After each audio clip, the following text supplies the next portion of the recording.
I am Banibrata. I am student of Narayana Educational Institutions. This year I have scored 300 out of 300. Hi, I am Banibrata. I am student of Narayana Educational Institutions. This year I have scored 300 out of 300 in JEE Main session 1. I feel very proud of myself on achieving this dream score. I attribute this success mainly to my parents, teachers and Narayana's educational system as a whole. So they have helped me during my preparation when the teachers notes, and mainly it was during the tests.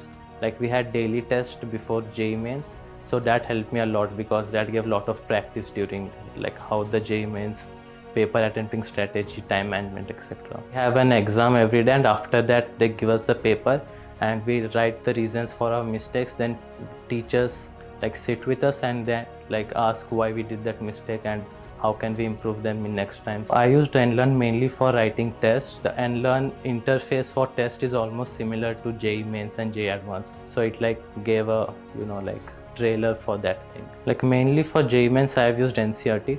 However, I have used some other standard books like JDLE and Erodov, etc. for preparation. And we also have a Narayana handout and Narayana materials, which also has really helped to boost the concepts and problem solving ability. And I plan to get a good rank in JEE Advanced and a really good score. So I will try my best for JEE Advanced. Thank you, Narayana.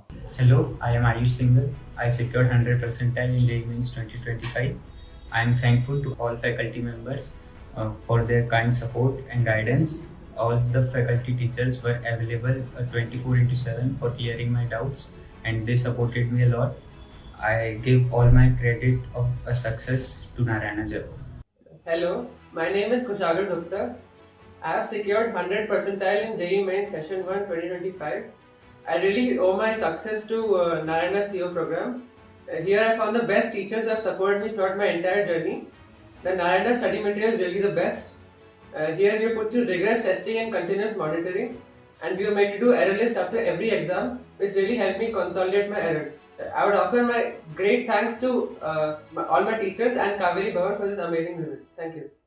Hello everyone, I am Shivin Vikas Toshniwal. I had secured 100 percentile in JEE Main session, January session 2025. I had joined Narayana Ahmedabad through NPrep, which gives us a lot of online tests of both JEE Main and JEE Advanced. So the test papers helped me a lot in boosting my score. The analysis was also very good. The teachers supported very well. I will stay connected with Narayana to boost my score in JEE Advanced as well. Thank you, Narayana. Hello, I am Vishal Jain. I have secured overall 100 percentile in JEE Mains 2025 session 1. I have been studying in Narayana, Mumbai since class 4. I would like to thank my parents, my family members, all of my teachers, the staff of Narayana for contributing positively towards my success.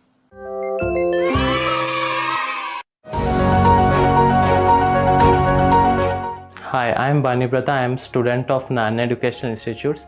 This year I have scored 300 out of 300 in JEE Main session 1.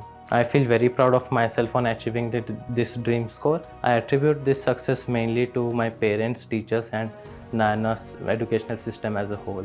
So they have helped me during my preparation when the teachers notes, and mainly it was during the tests.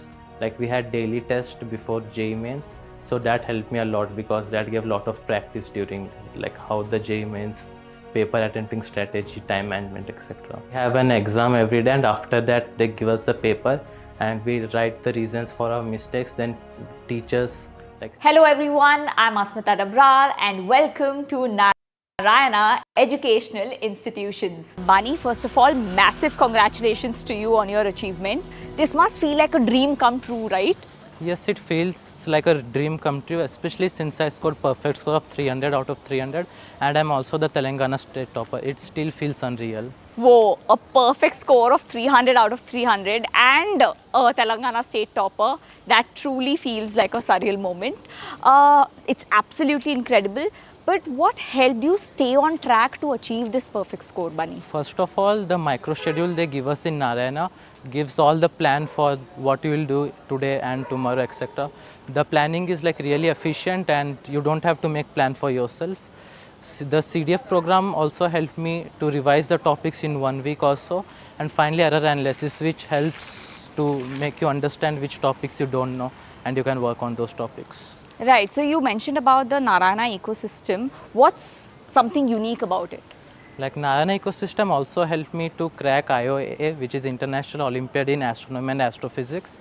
It held specific camps so that we can practice the practicals and also theory classes. That really helped me achieve silver medal in IOAA. Wow, congratulations to you for that also. Right. Now I'm very curious to know, how did you react? Were you expecting 300 out of 300? Like when I saw 300 out of 300, I was very happy. So talking about your journey, Bani, I'm sure there must have been tough days, right? So how did you keep yourself motivated? My mentors kept reminding me of my dream. Also, their belief in me helped me keep going during the tough days. So Bani, once you made JEE your goal, how did you approach your preparation in the early months? I started with a broad plan, but soon I realized that I needed a structured plan. So Narayana's micro schedule helped me a lot. Also, the academic calendar also helped me a lot. I stuck to the micro schedule thoroughly. Right. And how else do you think micro schedule and error analysis has actually helped you in your preparation? Like micro schedules save a lot of time. You don't need to make a plan. Also, it's a perfect plan. There are like slight improvements maximum. And error analysis really helps you a lot to focus on the weak areas. Right. So you mentioned how instrumental Narayana has been in your preparation, right? But during the preparation also, every student has their comfort zone and their nightmares, right? So talking about was there any subject which was a troublemaker for you? Something which used to haunt you even in your dreams? Which is that subject for you? Chemistry was a bit challenging for me. However, I stuck thoroughly to the notes given by the teacher. And also my teacher provided me special sets which covered the areas which I lack in. Right. So coming to mock tests and previous year questions, most of the students take it for granted and sometimes just take it very lightly. So what do you think, how important is solving PYQs or mock tests? mock tests are really important because they give you a environment which will happen in the final exam. Especially Unlearn was helpful during this time. It gave a real-time analysis of my performance and also subject-wise and topic-wise errors which I made. So it helped me revise those areas. Achieving a perfect score of 300 out of 300 is not something that can be done overnight, right? And it must have required a lot of hard work, dedication and consistency. So how did your daily study schedule look like? My daily schedule began at 6 a.m. I did quick revision after that. After that, classes followed, and evening was mainly reserved for self-study and mock test. Sundays was completely reserved for test taking and paper discussion and working on the errors you made. Right. So coming to your last and final question, would you suggest the same kind of study routine even for our upcoming aspirants there? I think they need to find what works best for them. This strategy worked best for me, so I stick to that. So everyone out there, just like our young achiever right here, keep dreaming and keep working towards your dream, because at Narayana, your dreams are our dreams. Thank you so much for joining us, and Bunny, all the very best for your JEE Advanced. Thank you, Narayana. Hello everyone, I'm Asmita Dabral and welcome to Narayana Educational Institutions. Bunny, first of all, massive congratulations to you on your achievement. This must feel like a dream come true, right? Yes, it feels like a dream come true, especially since I scored perfect score of 300 out of 300 and I'm also the Telangana state topper. It still feels unreal. Whoa, a perfect score of 300 out of 300 and a Telangana state topper. That truly feels like a surreal moment. It's absolutely incredible. But what helped you stay on track to achieve this perfect score, Bunny? First of all, the micro schedule they give us in Narayana gives all the plan for what you will do today and tomorrow, etc. The planning is like really efficient and you don't have to make plan for yourself. The CDF program also helped me to revise the topics in 1 week or so, and finally error analysis, which helps to make you understand which topics you don't know and you can work on those topics. Right, so you mentioned about the Narayana ecosystem. What's something unique about it? Like Narayana ecosystem also helped me to crack IOAA, which is International Olympiad in Astronomy and Astrophysics. It held specific camps so that we can practice the practicals and also theory classes. That really helped me achieve silver medal in IOAA. Wow, congratulations to you for that also. Right. Now I'm very curious to know, how did you react? Were you expecting 300 out of 300? Like when I saw 300 out of 300, I was very happy. So talking about your journey, Bani, I'm sure there must have been tough days, right? So how did you keep yourself motivated? My mentors kept reminding me of my dream. Also, their belief in me helped me keep going during the tough days. So Bani, once you made JEE your goal, how did you approach your preparation in the early months? I started with a broad plan, but soon I realized that I needed a structured plan. So Narayana's micro schedule helped me a lot. Also, the academic calendar also helped me a lot. I stuck to the micro schedule thoroughly. Right. And how else do you think micro schedule and error analysis has actually helped you in your preparation? Like micro schedules save a lot of time. You don't need to make a plan. Also, it's a perfect plan. There are like slight improvements maximum. And error analysis really helps you a lot to focus on the weak areas. Right. So you mentioned how instrumental Narayana has been in your preparation, right? But during the preparation also, every student has their comfort zone and their nightmares, right? So talking about there, was there any subject which was a troublemaker for you? Something which used to haunt you even in your dreams? Which is that subject for you? Chemistry was a bit challenging for me. However, I stuck thoroughly to the notes given by the teacher, and also my teacher provided me special sets which covered the areas which I lack in. Right. So Coming to mock tests and previous year questions, most of the students take it for granted and sometimes just take it very lightly. So what do you think, how important is solving PYQs or mock tests? mock tests are really important because they give you a environment which will happen in the final exam. Especially Unlearn was helpful during this time. It gave a real-time analysis of my performance and also subject-wise and topic-wise errors which I made. So it helped me revise those areas. Achieving a perfect score of 300 out of 300 is not something that can be done overnight, right? And it must have required a lot of hard work, dedication and consistency. So how did your daily study schedule look like? My daily schedule began at 6 a.m. I did quick revision after that. After that, classes followed, and evening was mainly reserved for self-study and mock test. Sundays was completely reserved for test taking and paper discussion and working on the errors you made. Right. So coming to your last and final question, would you suggest the same kind of study routine even for our upcoming aspirants there? I think they need to find what works best for them. This strategy worked best for me, so I stick to that. So everyone out there, just like our young achiever right here, keep dreaming and keep working towards your dream, because at Narayana, your dreams are our dreams. Thank you so much for joining us, and Bunny, all the very best for your JEE Advanced. Thank you, Narayana. Hello everyone, I'm Asmita Dabral and welcome to Narayana Educational Institutions. Bunny, first of all, massive congratulations to you on your achievement. This must feel like a dream come true, right? Yes, it feels like a dream come true, especially since I scored perfect score of 300 out of 300 and I'm also the Telangana state topper. It still feels unreal. Whoa, a perfect score of 300 out of 300 and a Telangana state topper. That truly feels like a surreal moment. It's absolutely incredible. But what helped you stay on track to achieve this perfect score, Bunny? First of all, the micro schedule they give us in Narayana gives all the plan for what you will do today and tomorrow, etc. The planning is like really efficient and you don't have to make plan for yourself. The CDF program also helped me to revise the topics in 1 week or so, and finally error analysis, which helps to make you understand which topics you don't know and you can work on those topics. Right, so you mentioned about the Narayana ecosystem. What's something unique about it? Like Narayana ecosystem also helped me to crack IOAA, which is International Olympiad in Astronomy and Astrophysics. It held specific camps so that we can practice the practicals and also theory classes. That really helped me achieve silver medal in IOAA. Wow, congratulations to you for that also. Right, now I'm very curious to know, how did you react? Were you expecting 300 out of 300?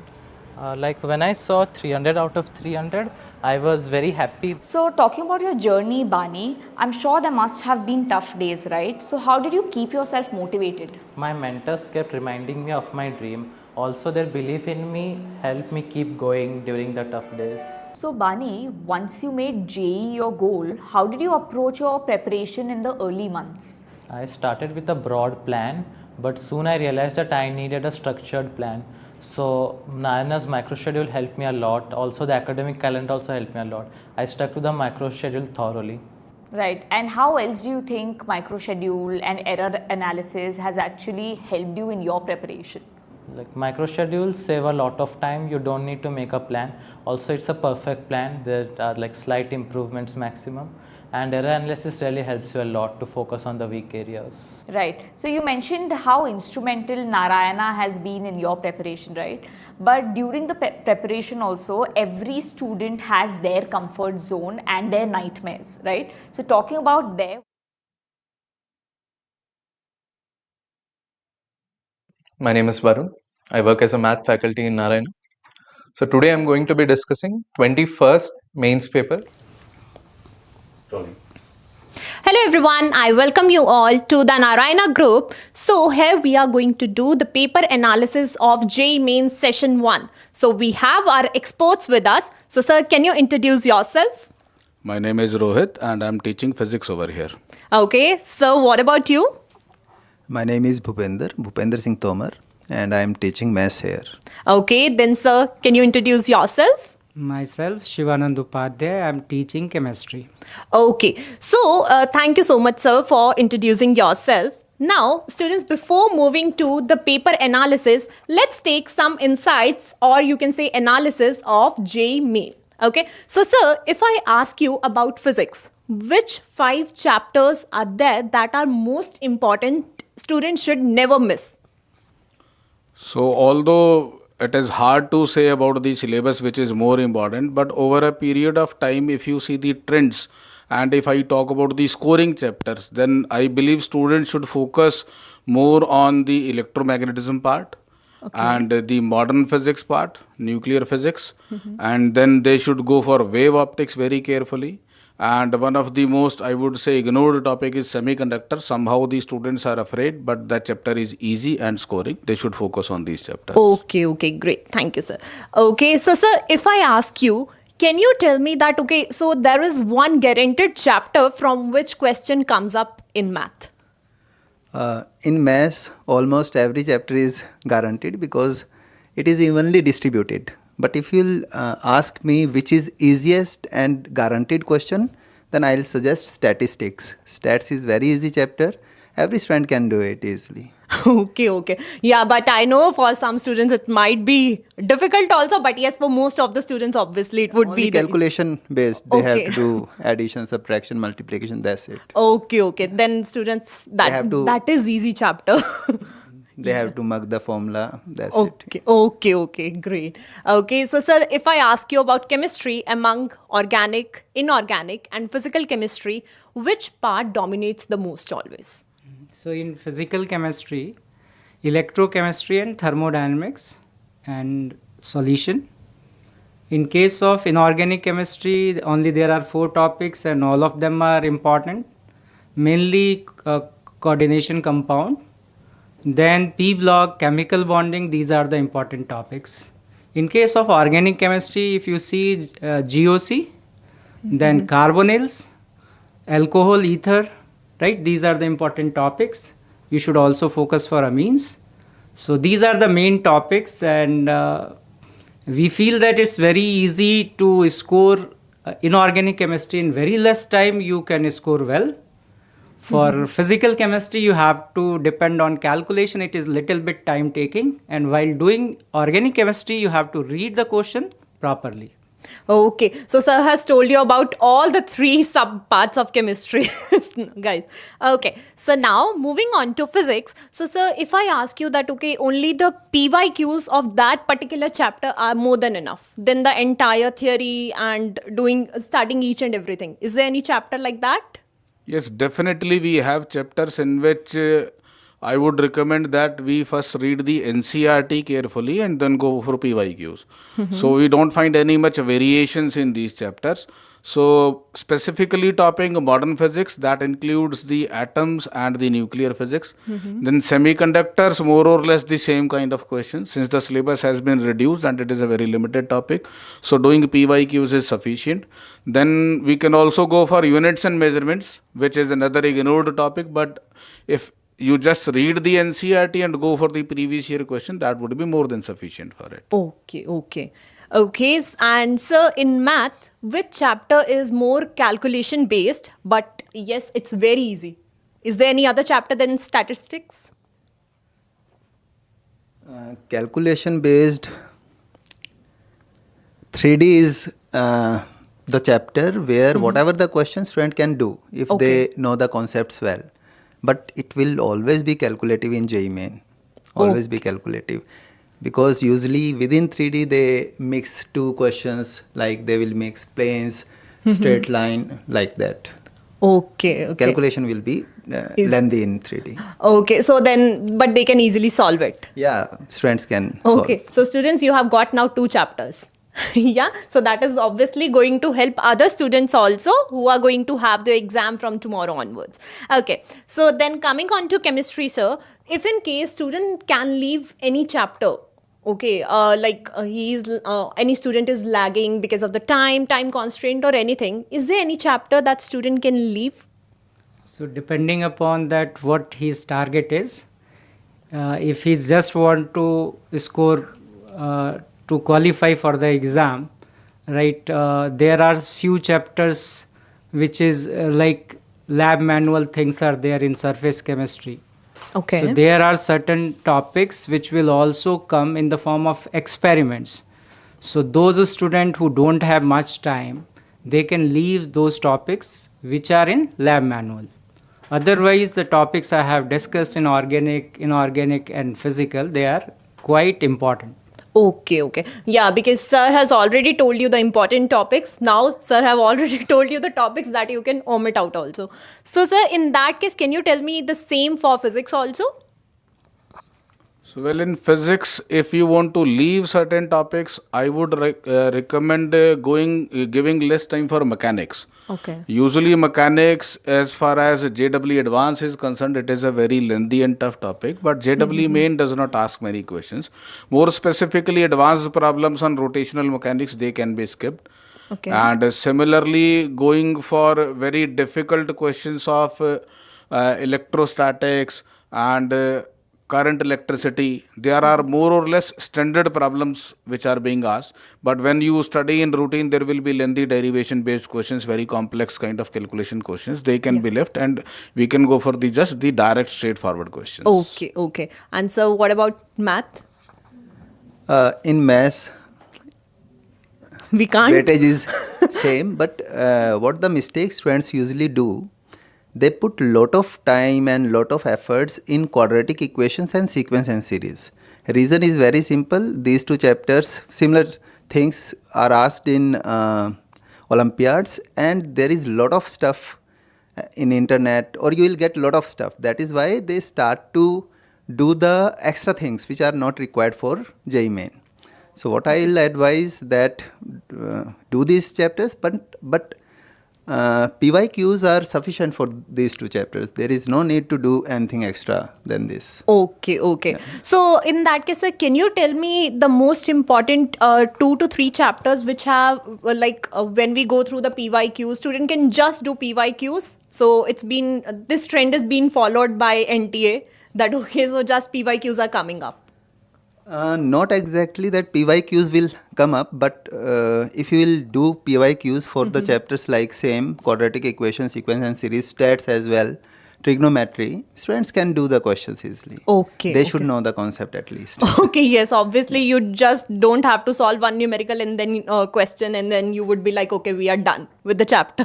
Okay, and so same for chemistry. Can you tell those chapters 2 to 3 in which PYQ has come up if we follow from 2019 to 25? So always questions are coming up from those chapters. So I have already told that inorganic chemistry, if you focus, like there are 3-4 topics and there are many questions coming from them. Coordination is one, and then P block and chemical bonding. So if you go through, because these are theoretical also, so if you go through past PYQs, you will get a maximum benefit because you will get that what type of concepts they are asking. Okay. Yeah. So in that case, yes, students, you can go through the PYQs of that. And so what about physics? Physics, I already told about PYQs, modern physics. I would like to add on over here. Thermodynamics is another interesting chapter which has a lot of formulas, and doing practice from a standard question bank might take a lot of time. So it is better to solve all the previous year questions, and it has been carrying weightage also. So you'll find so many questions in PYQs. So solving them would be sufficient for these chapters. Okay. And yes, so thermodynamics is there in chemistry also. Obviously, it is going to help students in both the subjects. Yes.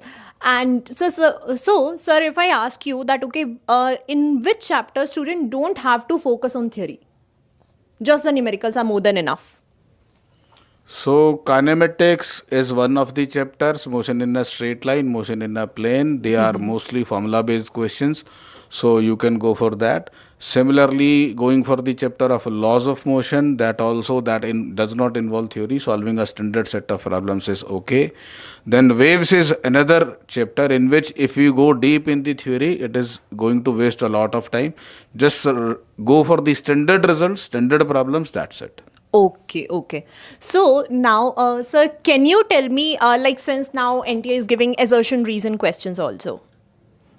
Correct. In maths, they are not asking since last 4-5 years.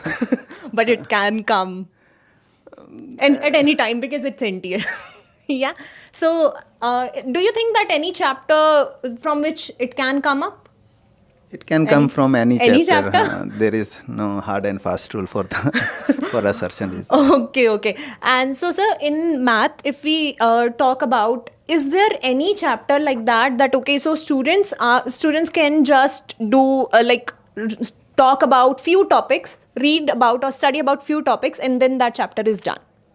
Not the entire chapter, just few topics. Is there any topic that students should always focus on to? Just topic, I'm not talking about the chapter. No topic?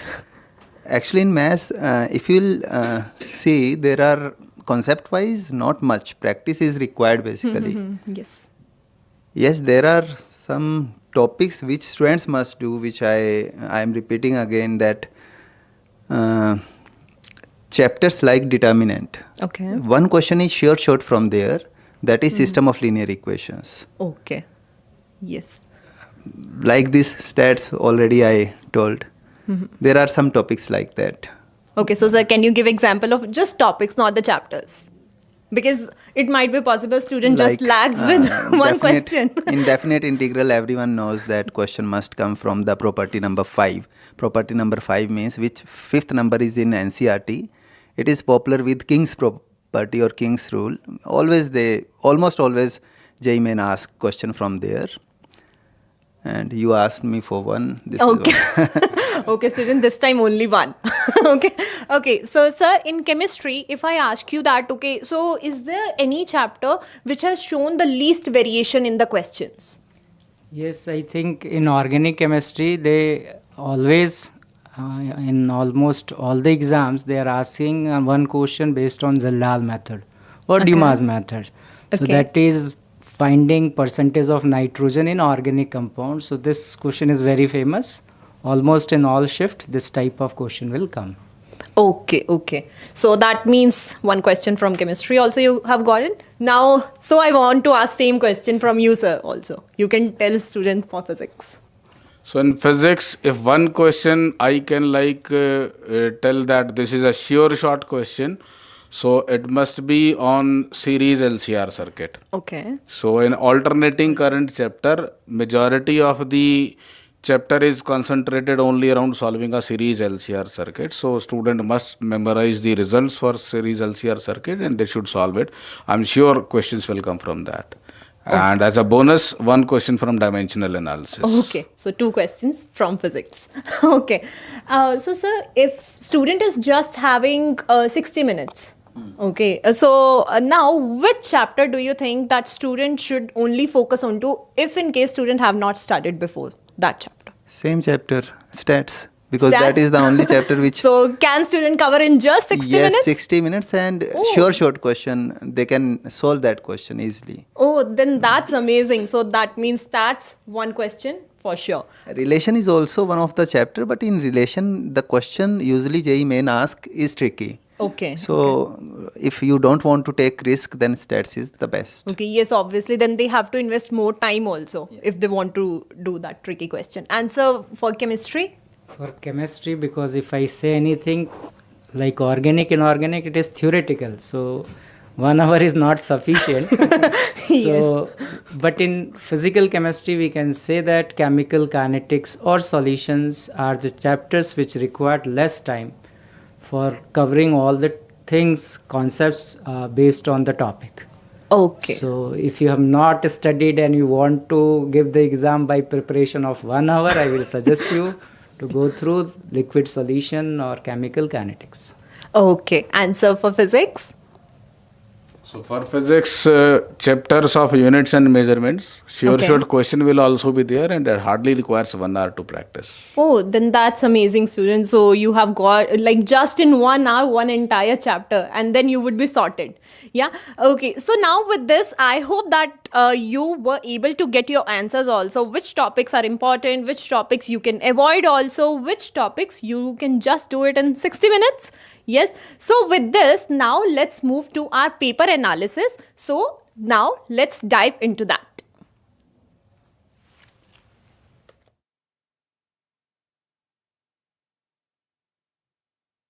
My name is Varun. I work as a math faculty in Narayana.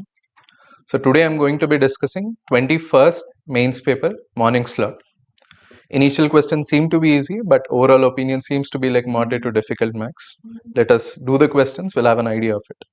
So the first question is from trigonometry. The value of cosecant 10 minus root 3 times of secant 10.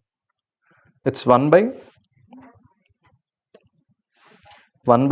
sin 10 minus root 3 by cos 10. I'll cross multiply it. I'll get this as cos 10 minus root 3 sin 10 by sin 10 cos 10. So the numerator I'll multiply it by 2 in the numerator and denominator. 2 times of 1 by 2 I'll write it as sin 30 cos 10 minus root 3 by 2 is cos 30 sin 10 by sin 20 by 2. So the numerator is now 2 by into 1 by 2. I'll get it as 4 into sin of a minus b sin 20 by sin 20. The result will be 4. So it's a pretty basic question, easy question from trigonometry. Let us go for the next question. This is a question from matrices and determinants involving adjoint. We can directly find a square and 4a also. Instead, we can take the help of characteristic equation here. So what is the characteristic equation for a? A square minus of alpha plus 2 times of a plus 2 alpha minus 2 times of I is equals to 0.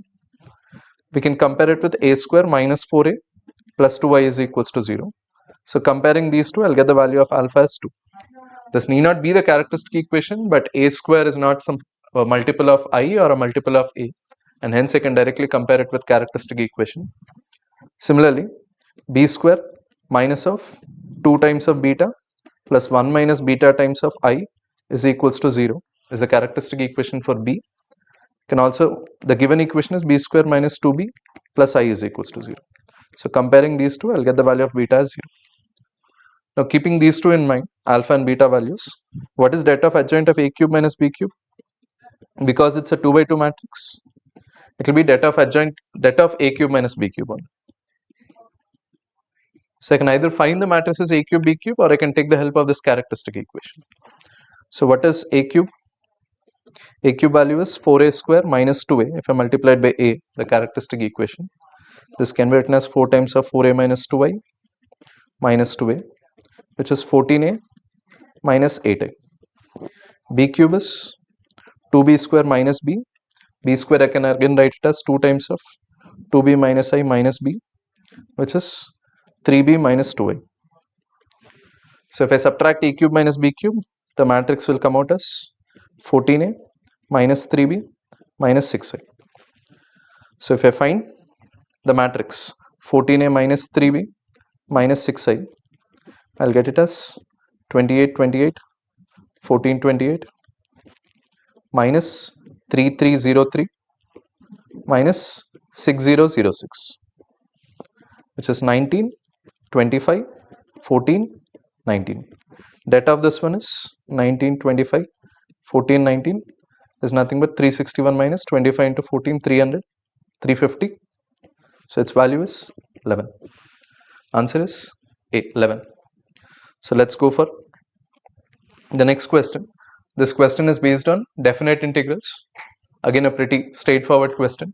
Sin x plus sin 2x plus sin 3x, whenever modulus is given, I have to see where it is becoming 0.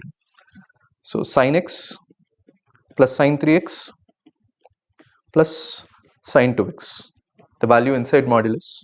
This, if I use transformations, I'll get it as 2 sin 2x cos x plus sin 2x. Within 0 to pi by 2, sin 2x is positive, 2 cos x plus 1 is also positive. So it will never be equal to 0. I can directly remove the modulus. The value is now integral 0 to pi by 2. 2 sin 2x, I can write it as 4 sin x cos x into 2 cos x plus 1 dx. Now I can take the help of substitutions. I can take cos x is equals to t. The limits will get changed to integral 1 to 0, 2t into 2t plus 1 into minus dt, 2 sin 2x. So what will happen here? This value is integral 0 to 1, 4t square plus 2t dt. So this value will come out to be 4 by 3 plus 1, which is nothing but 7 by 3. So let's go for the next question. Sum of roots of the equation, a question based on basic maths, which involves modulus, mod x minus 1 whole square minus 5 times of modulus of x minus 1 plus 6. Again, this is memory based, may not be this question, but we'll just solve the idea revolving it. Mod x minus 1, directly if I solve it as a quadratic, I'll get the roots as 2 or 3. So x minus 1 is equals to 2 or minus 2. Here the sum of the roots will be 2. X minus 1 equal to 3 or minus 3. Here the sum of the roots will again be 2.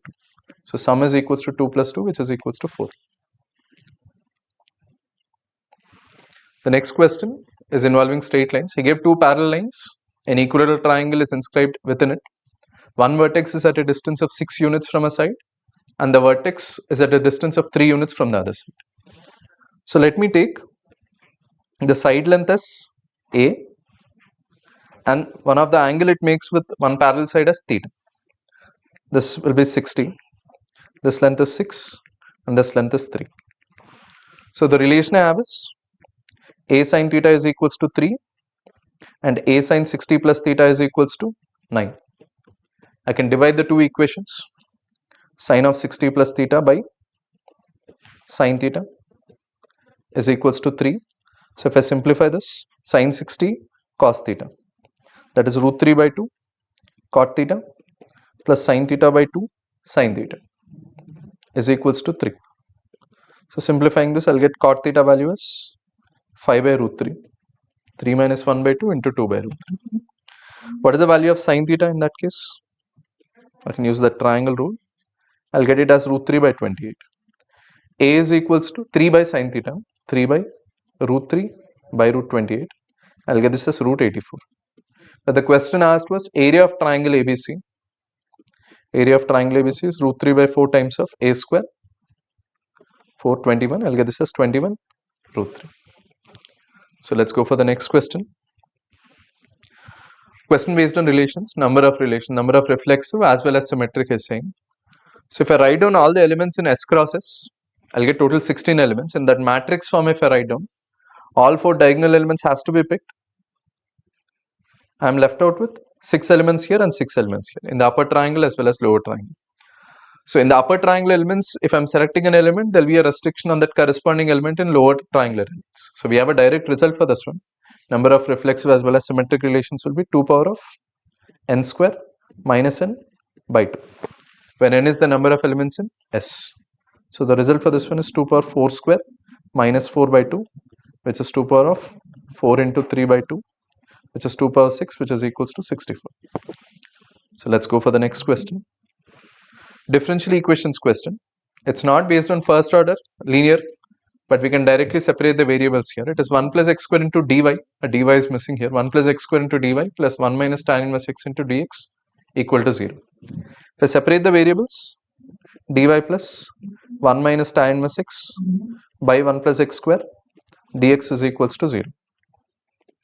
So if I integrate it on both sides, y plus integral dx by 1 plus x square is tan inverse x minus integral tan inverse x by 1 plus x square. If I take tan inverse x as t, dx by 1 plus x square is dt. So integral t dt is t square by 2 minus tan inverse x whole square by 2 is equals to c, integration constant. To find the integration constant, I'll substitute x is equals to 0 and the value of y as 1. So I'll get c is equals to 1 because these two are 0 at x equal to 0. So now I have to find y of 1. I have to substitute x is equals to 1, y plus pi by 4 minus pi by 4 whole square by 2 is equals to 1. So I'll get y as 1 minus pi by 4 plus pi square by 32.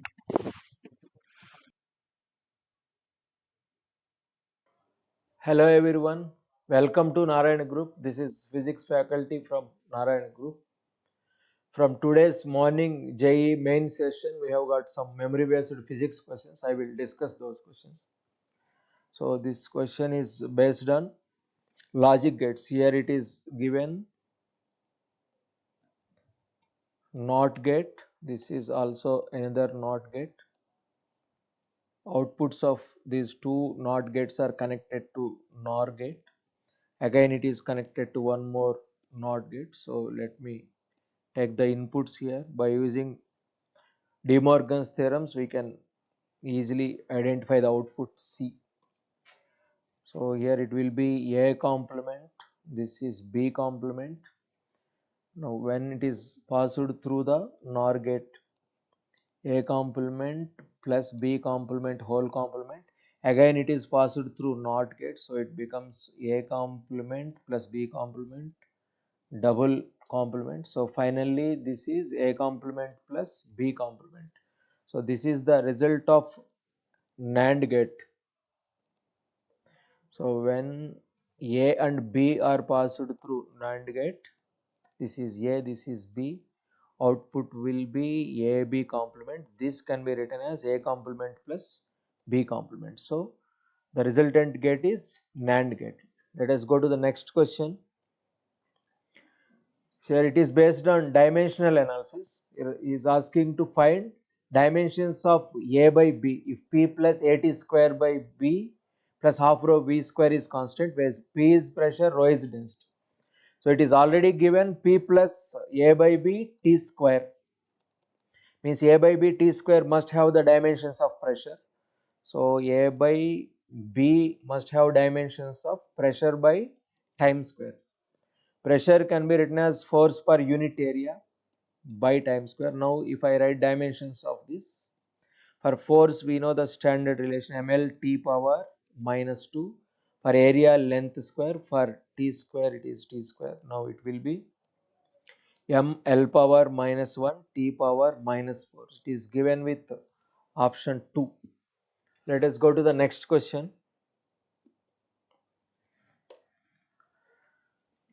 An alpha particle having kinetic energy 7.7 mega electron volts is approaching fixed gold nucleus of atomic number 75. Find distance of closest approach. So initial kinetic energy of alpha particle is given. First of all, we should know the specifications of alpha particle. Its mass number is 4 times of mass of proton.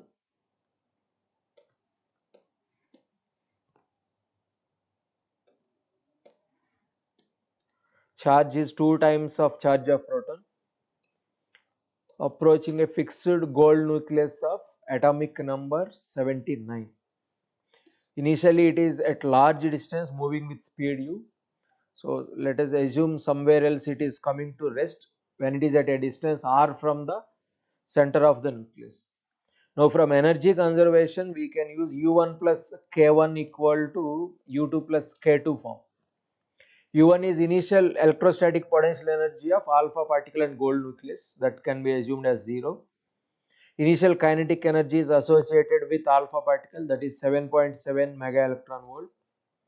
Final potential energy of system when it is at a distance r from center of nucleus can be written as 1 by 4 pi epsilon naught times Q1 Q2 by r square form.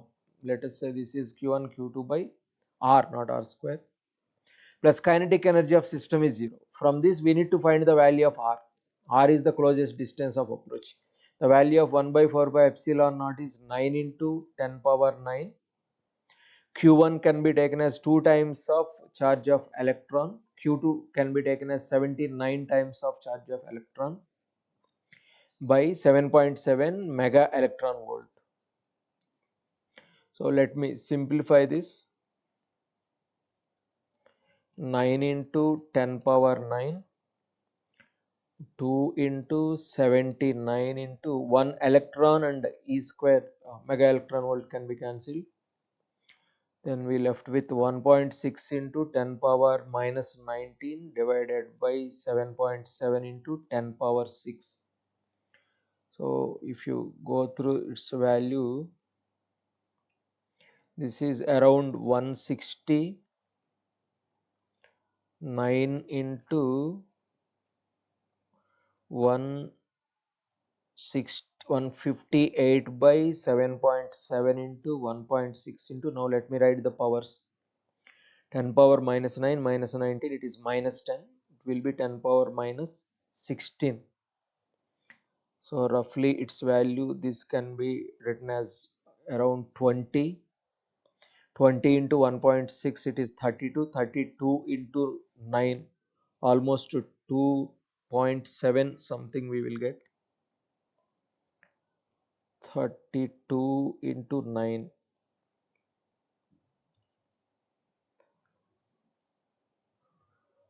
10 power minus 10 minus 16 is of the order of around 300 we are getting, means 3 into 10 power minus 14 meters we are getting. I think no answer is matching exactly here, but this is the procedure for this question. Let us go to the next question. Here it is given an air-filled capacitor of capacitance C filled with dielectric K equal to 3 of width D by 3, where D is separation between the plates, the new capacitance. So general expression for capacitance of a capacitor partially filled with dielectric material can be written as, let us say it is of dielectric constant K, thickness T, D is separation between the plates. C is epsilon naught A by D, this is the original capacitance. Now after introduction of dielectric material, its capacitance C prime can be written as epsilon naught A by D minus T plus T by K, where T is given as D by 3 and dielectric constant K equal to 3.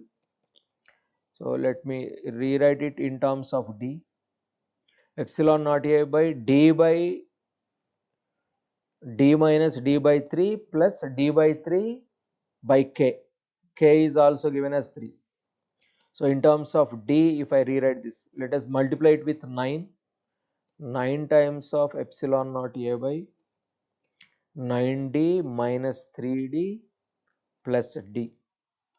So it is coming out to be 9 by 7D into epsilon naught A by 9 by 7 times of epsilon naught A by D. So it is 9 by 7 times of C, even with option 4. Let us go to the next question. Find the moment of inertia of system formed using two identical rods about the given axis of rotation as shown. So both the rods are having mass m and length L. For first rod, its moment of inertia about this axis is directly ml square by 3. We know that about the given axis, moment of inertia is scalar quantity. Now moment of inertia of this rod about this axis can be, by using parallel axis theorem, ml square by 12 about its center of mass, and ml square where L is distance from this. So taking 12 LCM, so it comes out to be 4 plus 1 plus 12 times of ml square. So overall moment of inertia of system is 17 by 12 times of ml square. It is given with option 1. Let us go to the next question. If electric field of electromagnetic wave is given by 60 times of sine 3 into 10 power 14 t plus sine 12 into 10 power 14 t at x equal to 0 falls on a photosensitive material having work function 2.8. Work function of metal given is 2.8 electron volt. Find maximum kinetic energy of ejected electrons. So from the given function we can find the frequency of incident photon. There are two different frequencies, 3 into 10 power 14 and 12 into 10 power 14. Out of these two we should take the largest value, thereby we can get the maximum kinetic energy. So here largest frequency is 12 into 10 power 14 hertz. So this is actually omega by 2 pi is the frequency here. Now energy of incident photon E naught equal to h into frequency. So it is 6.6 into 10 power minus 34 times of 12 by 2 pi into 10 power 14. So approximately its value comes out to be 2 pi can be taken as 6.28. So this is 12 into 10 power minus 20. In electron volts, if I write this divided by 1.6 into 10 power minus 19. So it comes out to be 1.6 by 1.2 by 1.6. It is coming out to be less than 1. I think there may be some mistake here. This order should be 10 power 15. It cannot be 14. Suppose if I make it 10 power 15, then it will be 12 by 1.6. So approximately it will be 7.8 electron volt. Then maximum kinetic energy of ejected electron will be 7.8 minus 2.8.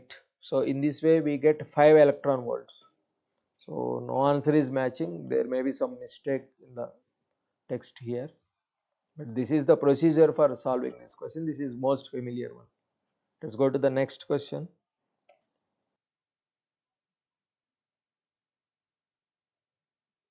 Hello everyone. So JEE Mains 2026 session has started. Today on 21st of January, first lot paper for chemistry we are discussing here at Narayana YouTube channel.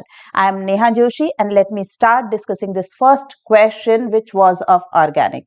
So just see this question. Here it is given this A is being reduced by hydrogen platinum and we have this particular compound here, right?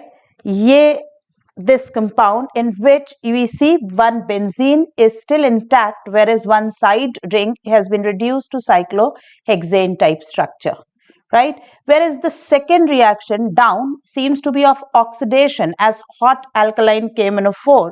So I guess all of you must be remembering that whatever is the alkyl derivative attached to benzene here, if we treat it with hot alkaline KMnO4, this entire will be oxidized to carboxylic acid.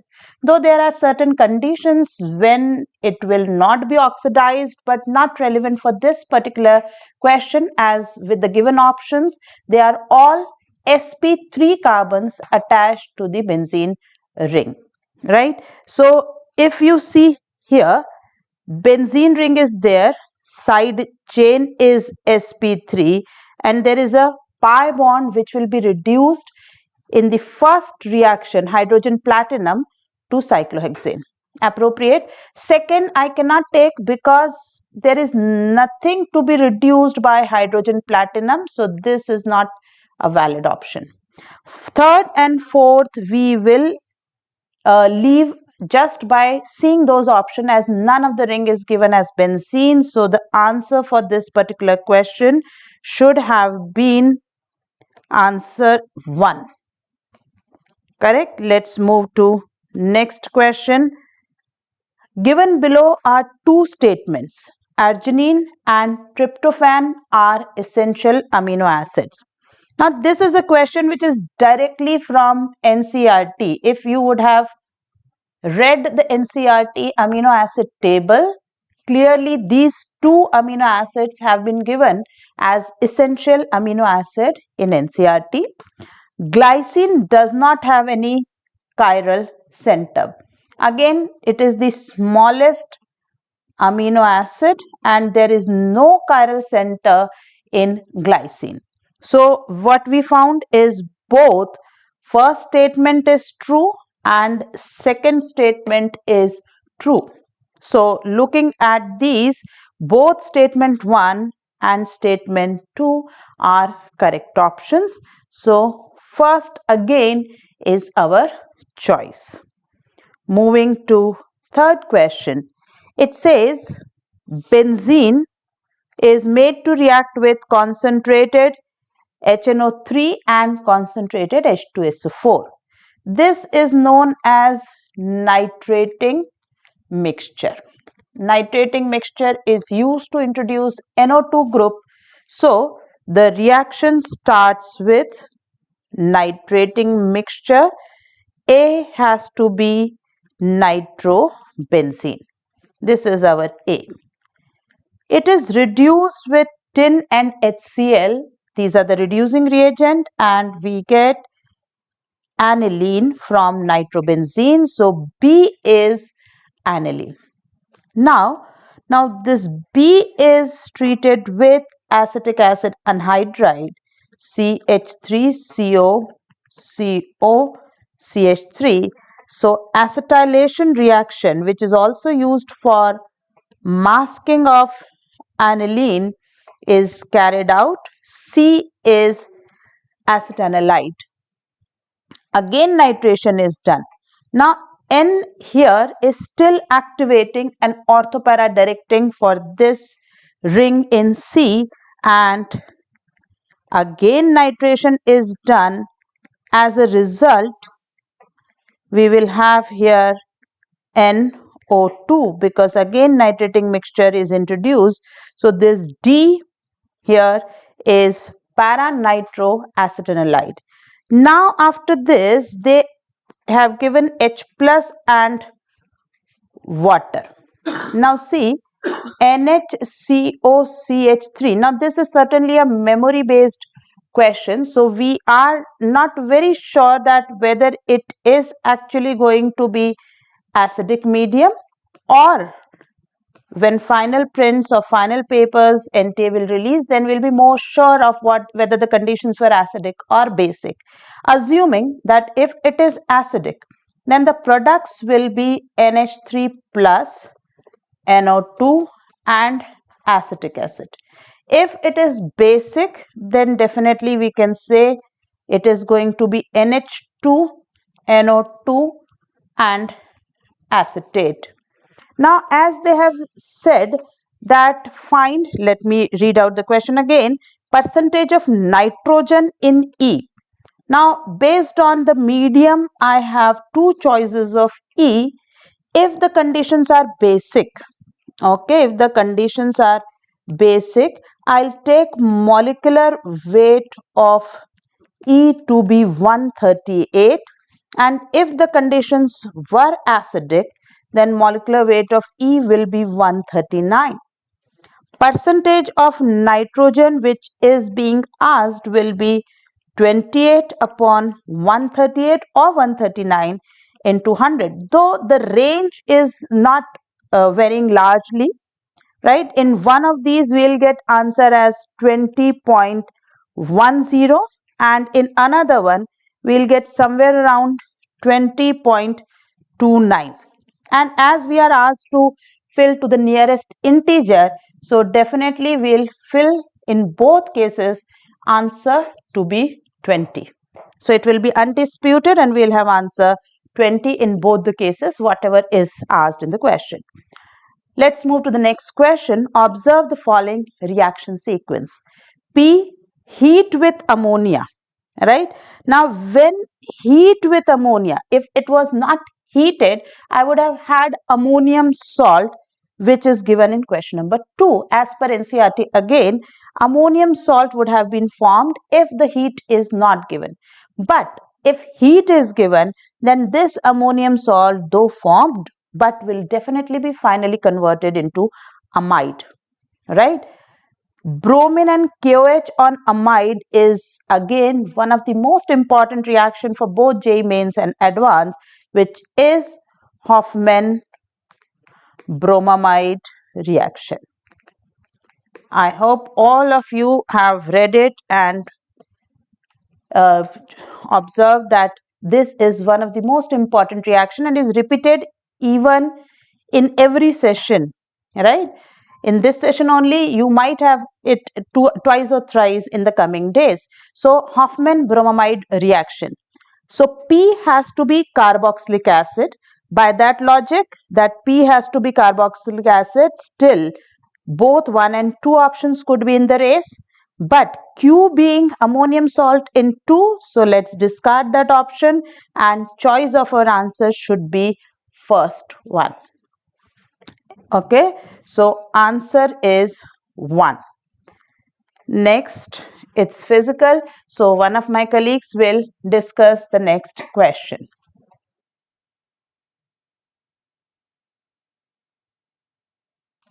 Hello everyone. So this is a question based on principle of atom conservation. So we can apply principle of atom conservation on sulfur and we can write that the number of moles of sulfur is equal to the number of moles of barium sulfate.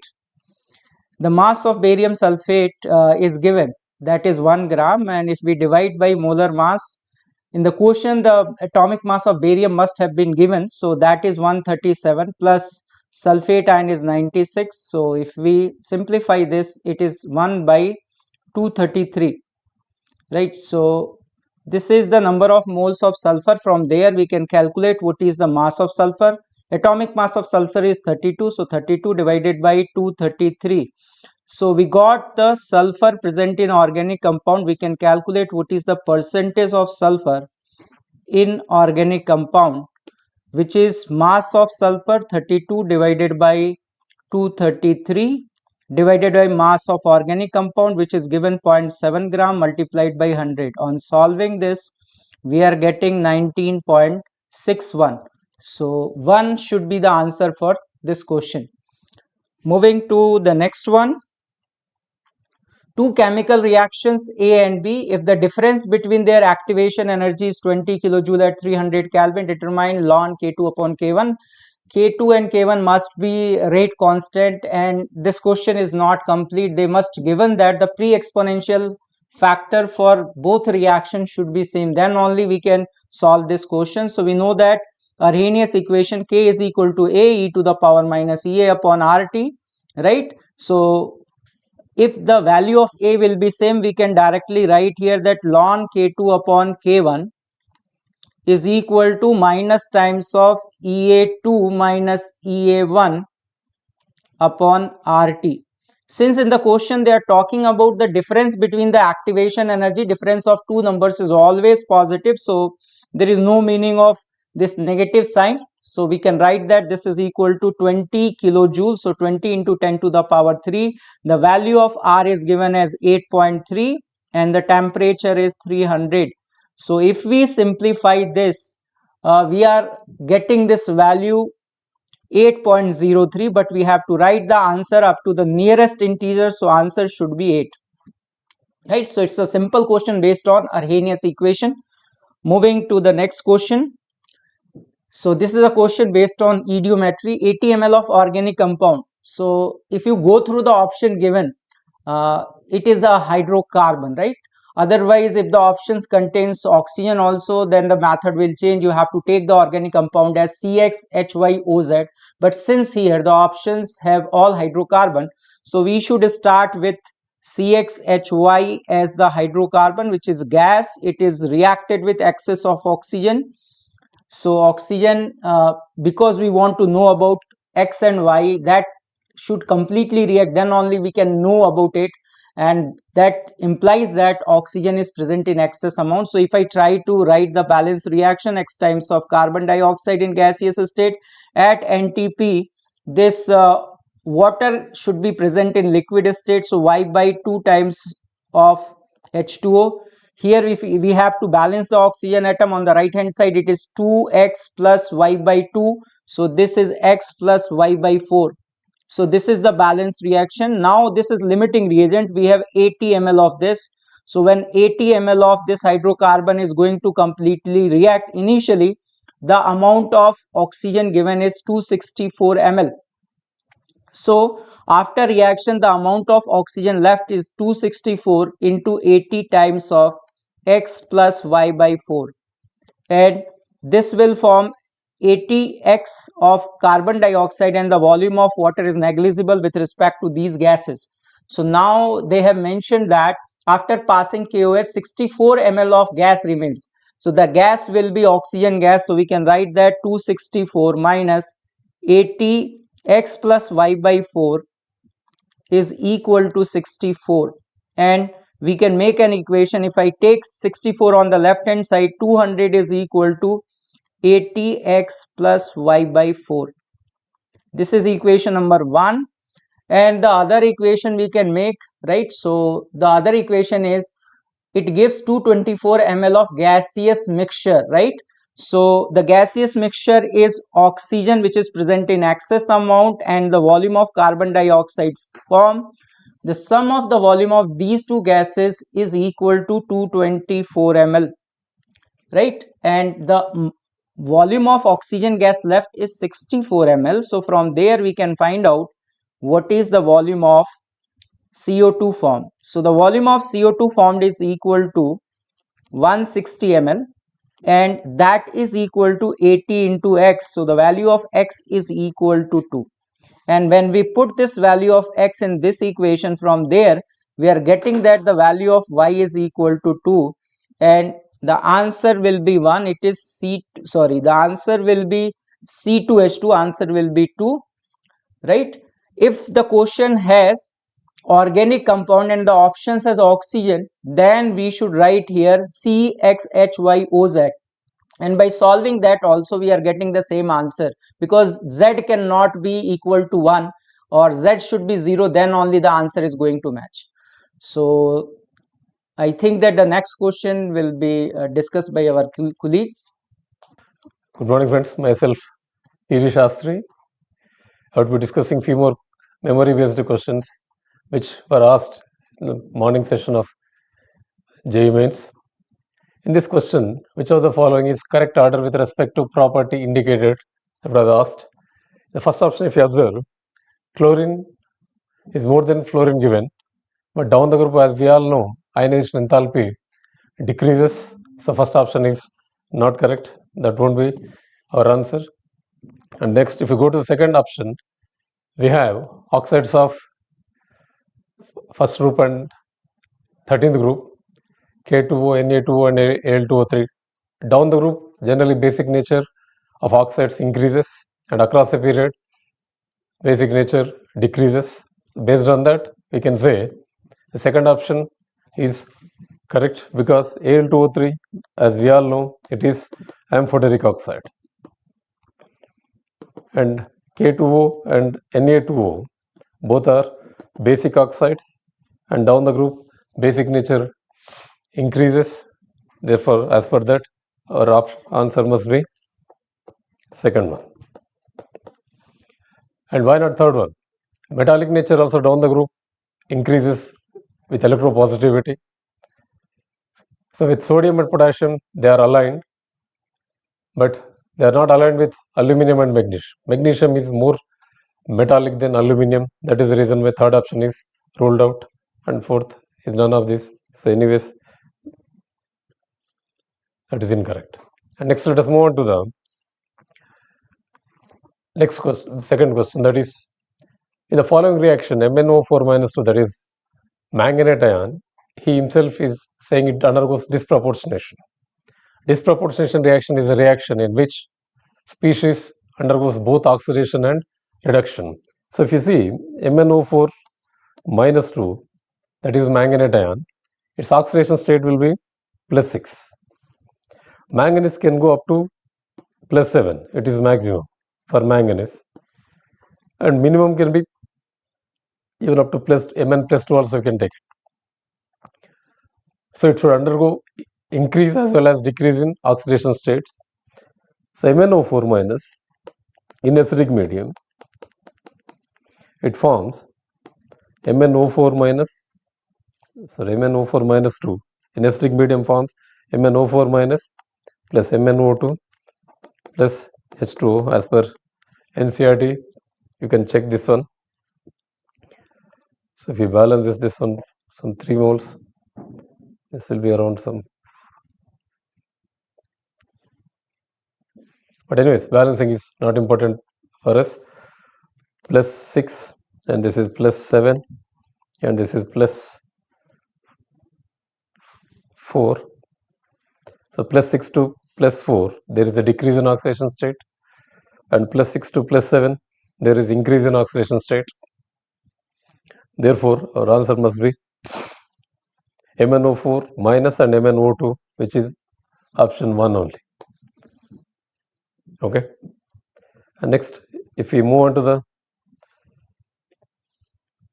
one more question. Here he gave certain pairs of oxides and is asking which one contains amphoteric oxides.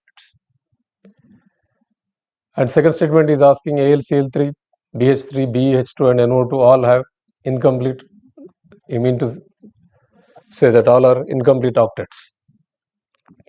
So if you observe these two statements, if we move on to the first statement, you know oxides of generally beryllium, tin, chromium, vanadium pentoxide, gallium,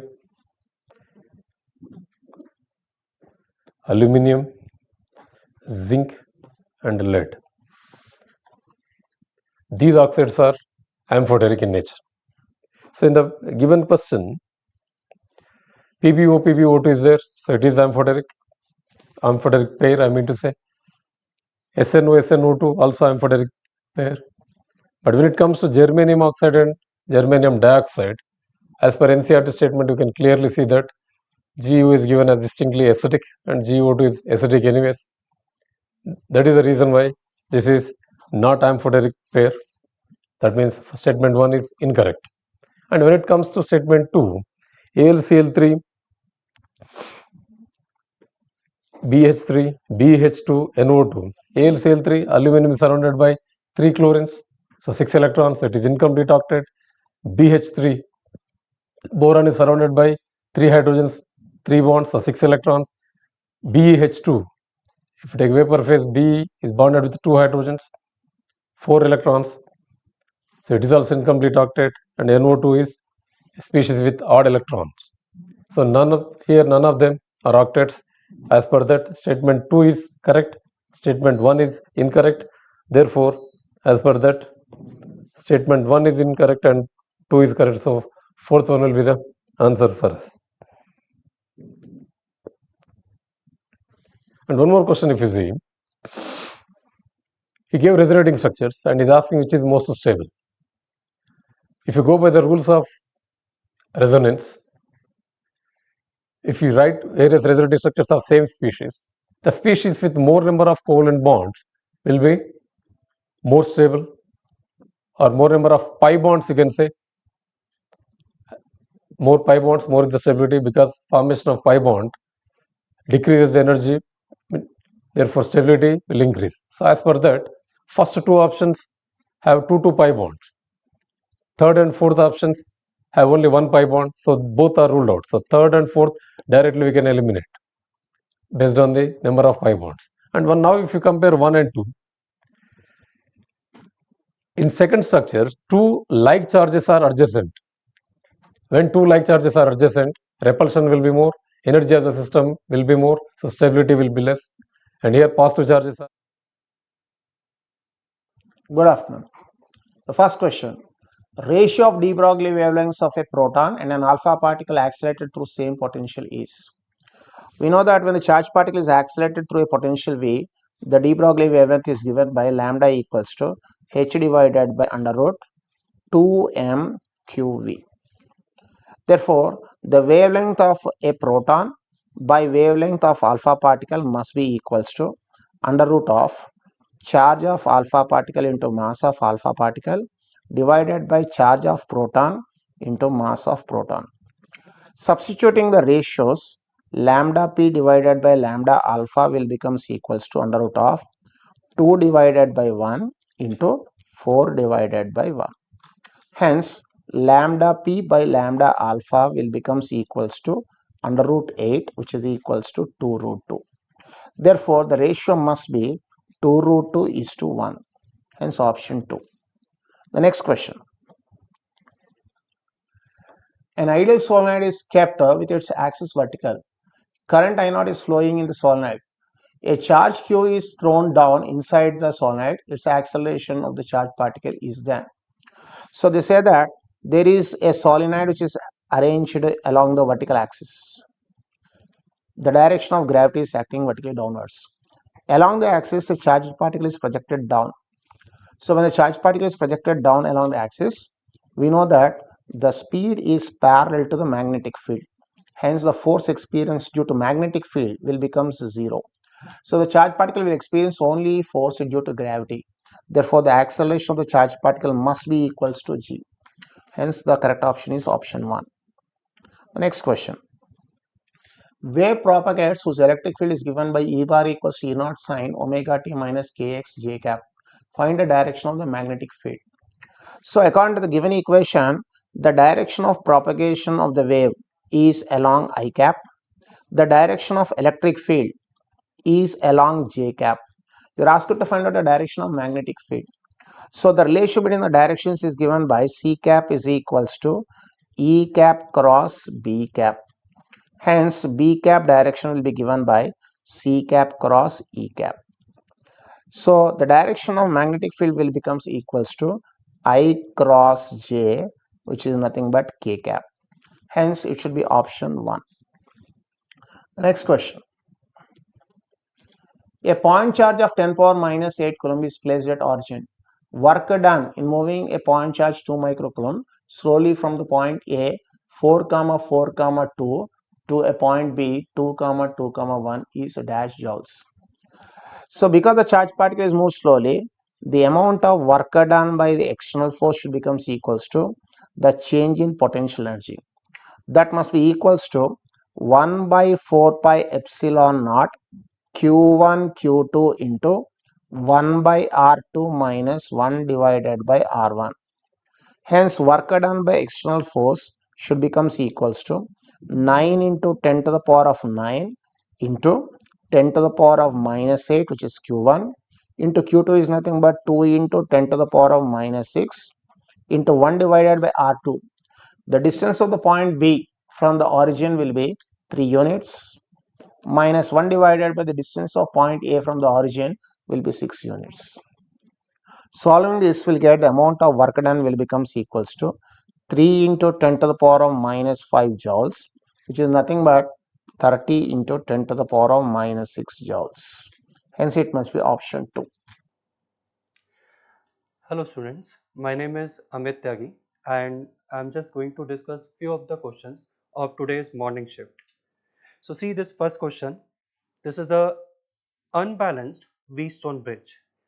So here to solve this question, what you can do in this one, if you see here, this is a resistance of 1 ohm. The next one, that is a resistance of 2 ohm.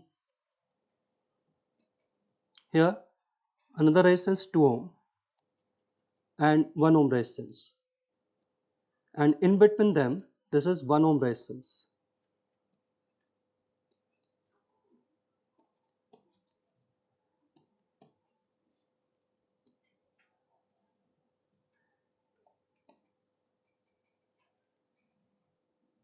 So you want to find the heat produced in external circuit AB in 1 minute. So if you see, AB point is where? This is the point A in the circuit and this is the point B in the circuit. So across these 2 points, what heat will produce in 1 minute, that we want to calculate.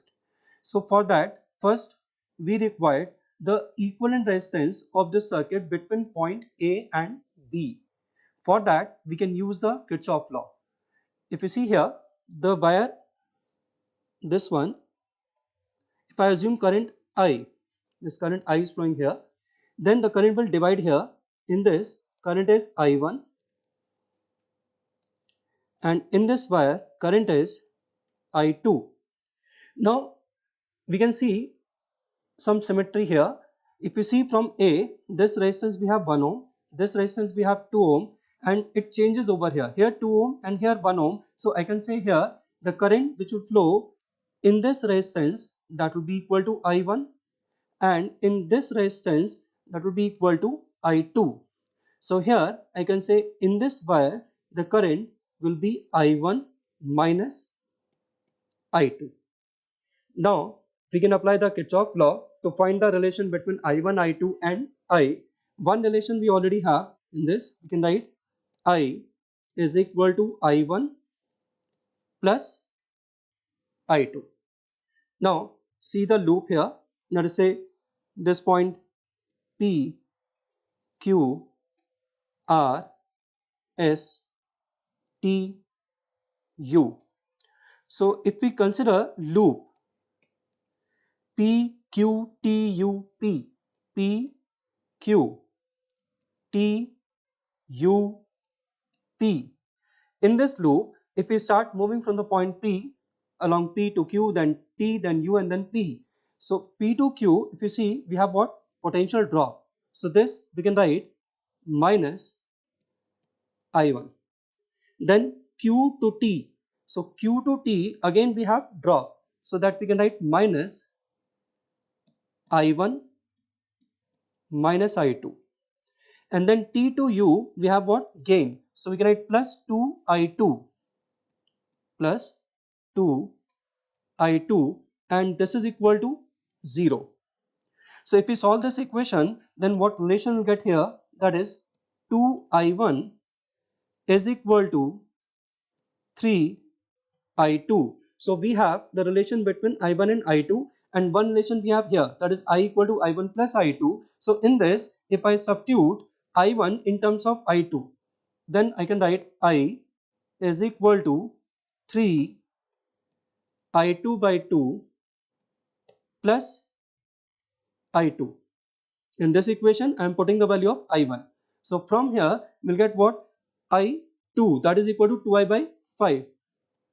I2 is equal to 2I by 5. And if we put the value of I2 in this equation, we'll get I1 also. I1, we have the relation 2I1 equal to 3I2. So here I am putting I2. So we'll get I1 is equal to 3I by 5. Now, again, we apply one more loop in this one. So this P, Q, R, S, T, U, and let us say this is L point and this is M point. So now I am taking the loop, that is L, P, U, T, S, M, and then again L. So next loop we are considering here.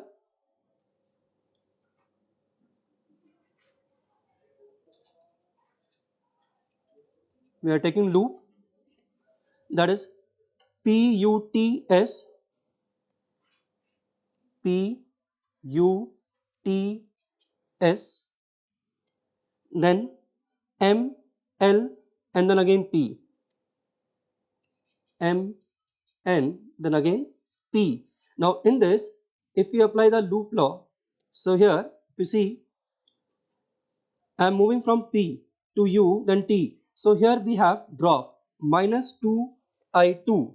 Then again here we have a drop minus I1. Then in this wire, if you see, the current is I. Then here this resistance we have 1 ohm. So in this again drop minus I, and across this source, 9 volt source we have again plus 9 volt. So I can write equation here, that is minus 2I2 minus I1 minus I plus 9 is equal to 0. Now in this equation we can put I2 and I1 as we already calculated in terms of I. So I can write here minus 2 into 2I by 5, then I1, that is 3I by 5, 3I by 5 minus I plus 9 is equal to 0. So from here I can calculate, that is 9 is equal to 12 by 5 into I. Now you can think like this, if you see this entire circuit, then the whole thing I can replace with a single resistance. Then I can say here we have an overall resistance R, the source 9 volt and the current I. Then I can write 9 is equal to I into R. So from here R is equal to what? That is 12 by 5. And further we can write resistance between A and B point. A and B point some equivalent resistance and 1 ohm resistance in series with this. So you can write, that is RAB, resistance between AB plus 1 ohm is equal to 12 by 5 ohms. So RAB, resistance between A and B, that is how much? That is 12 by 5 minus 1 is equal to 7 by 5 ohms. So this is a resistance between A and B. Now we can calculate the heat dissipation. We can write heat H, this will be equal to I square RAB into T. The value of I we can write from here, that is 9 into 5, 45 by 12. So 45 by 12 whole square into RAB, that is 7 by 5, into 1 minute, that is 60 seconds. So from here we'll get the value of the heat dissipation, that is 1180.8 joules. So here if you see the option 1, that is the answer, you can say 1181.25 joules. Now the next question, if you see here, 10 mole of oxygen is heated at constant volume from 30 degrees Celsius to 40 degrees Celsius, and the change in internal energy of the gas is in calorie. We have to calculate. So you can see this is a question from the thermodynamics, and in this we have to relate the change in internal energy. So we know that change in internal energy delta U in any process, we can write NCV T final minus T initial. So here Cp is given and R value is given. So we know the relation Cp minus Cv is equal to R. Cp, that is 7 calorie per mole per degree Celsius. Cv we need to find, and the value of R is given 2 calorie per mole per degree Celsius. So you can write Cv equal to what? That is 5 calorie per mole per degree Celsius. So the values of N, Cv, T initial, T final, we can put it over here. So delta U, change in internal energy in the process, we can write N 10 moles, Cv, that is 5, into T final 40 degrees Celsius minus T initial 30 degrees Celsius. So that is equal to 10 into 5 into 10. So we can say in calories this amount of change in energy is 500 calories. Now this next question, if you see here, it is a question of the rotation motion.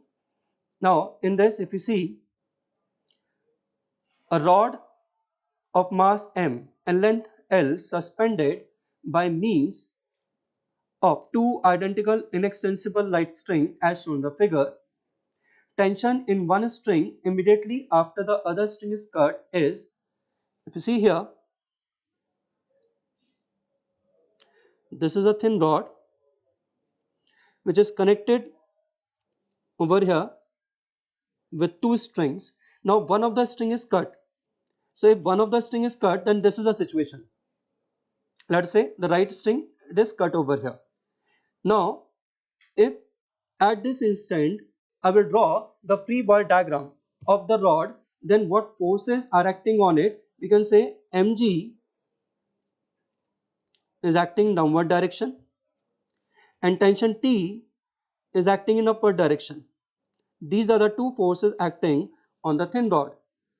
So if I write the net force acting on the rod, so I can write mg minus T. This should be equal to mass into acceleration of center of mass of the rod, that is ma.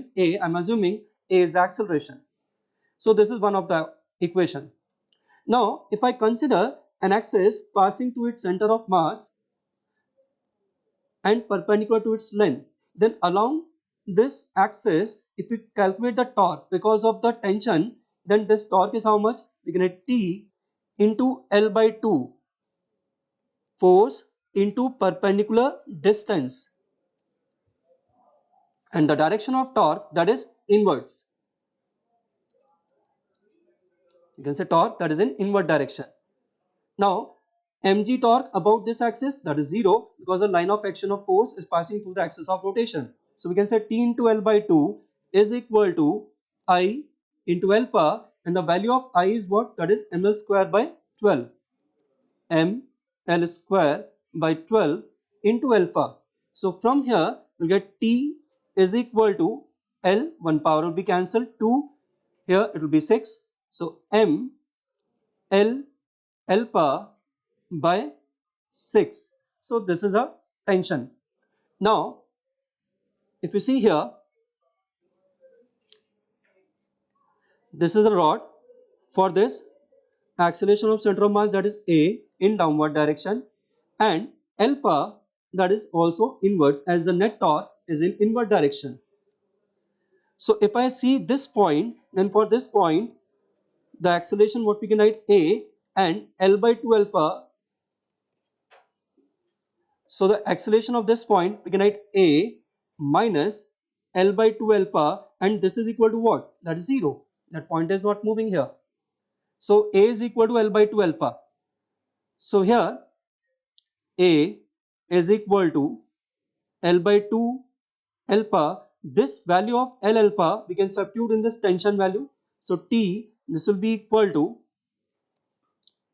M by 3 into L alpha by 2. I can write like this, and that will be equal to MA by 3. So I can write MA is equal to 3T. This MA value we can write in the first equation. This is equation number 1. In this I can put the value here of MA. So I can write mg minus T is equal to 3T, and from here I can write T, that is equal to mg by 4. So this is the answer for this question. Now this next question, if you see here, this is related to the optics. A collimated beam of light of diameter 2 mm is propagating along x-axis. The beam is required to be expanded in a collimated beam of diameter 14 mm using a system of two convex lenses. If first lens has focal length 40 mm, then the focal length of second lens in millimeter we have to find. We can take two lenses here, two convex lenses. The one is this one, and this, let us say this is the second one.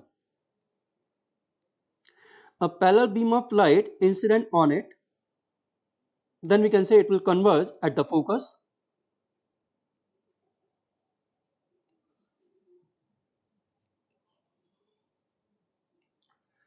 And here what we required, the final beam of light, that should also be a collimated beam of light of diameter 14 mm. Then I can say if this is having focal length f1 and this lens is having focal length f2, then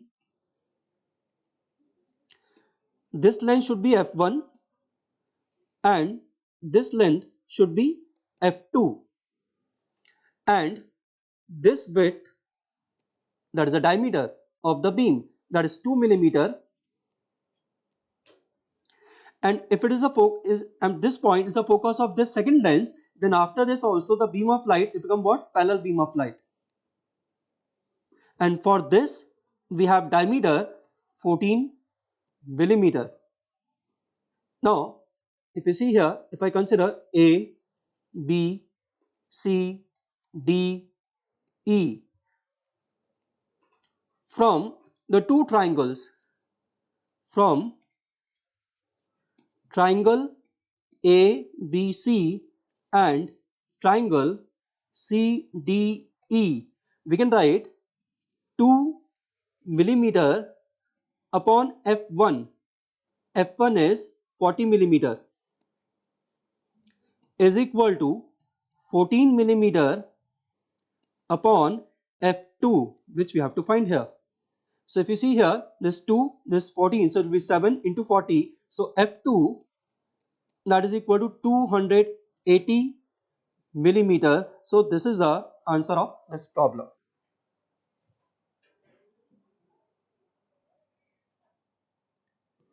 So let us continue our discussion on morning paper. So here the question is about iodoform test. Molecular formula is given C6H12O3 and is saying which structure is suitable for it. See, as from the molecular formula there are 3 oxygens.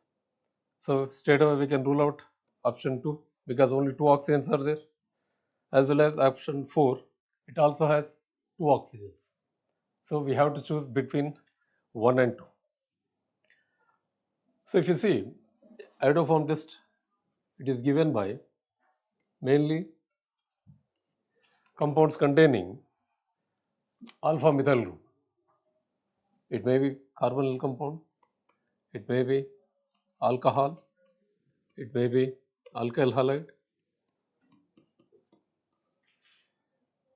any halogen, it need not be chlorine. So these compounds give iodoform test. So if you observe the option 1 on hydrolysis, since it is ether, ether part will break. So CH3CO, CH2, CH2, CH, already OH is there, and here the bond will break, H will join here and OH here. That means CH, OH twice will be getting it. As two OH groups are on same carbon, it will be unstable. So what will happen? CH3, CO, CH2, CH2. It undergoes dehydration and converts into aldehyde. Now, if you see this, it has alpha methyl group. So it can give positive iodoform test, and tolerance test is given by aldehyde. So both the functional groups are present in this compound. Here aldehyde, this part gives tolerance test and this part gives you haloform test or iodoform test. So as per that, our answer must be option 1. Alright. So next let us move on to the another question. Consider the following statements. It is asking about which might be true here. Propanol and propanone both have same molecular formula and both are functional isomers. So first statement is correct statement. Ethoxyethane is nothing but diethyl ether, and methoxypropane nothing but methyl N-propyl ether or methyl isopropyl ether. Since it is based on memory, we are not sure whether it is 1-methoxypropane or 2-methoxypropane. But anyways, these two have same molecular formula and they differ in the size of alkyl groups on both sides. So second statement is also correct. Butene shows optical isomerism. Even whether it is cis-butene or trans-2-butene, both have plane of symmetry. If plane of symmetry is present, it cannot be optically active. So option C is incorrect. But 1 in and but 2 in is saying that functional isomers. 1 in and 2 in clearly names it themselves, saying that they differ in position. Therefore, they are not functional, they are positional isomers in fact. And but 2 in shows not optical but geometrical isomerism. Pentane and 2,2-dimethyl propane. Pentane, 5 carbon chain. Dimethyl, 2,2-dimethyl propane. Both have different long chains. It has 5 carbon chain and it has 3 carbon chain in their parent chains. Therefore, they differ in number of carbons in parent chain. Therefore, it is also correct statement. So, from this, what we can say A, B and E. So, A, B, E options are correct. Here options are not given, but you can choose A, B, E, whichever is there in the given options, you choose that. And next, that will be the correct answer. And if you move on to the next question, which of the following compound is paramagnetic in nature? It is related to coordination compounds chapter. Nickel 28, it has 4s2 3d8 configuration. Since carbonyl CO ligand is strong field ligand, since it is strong field ligand,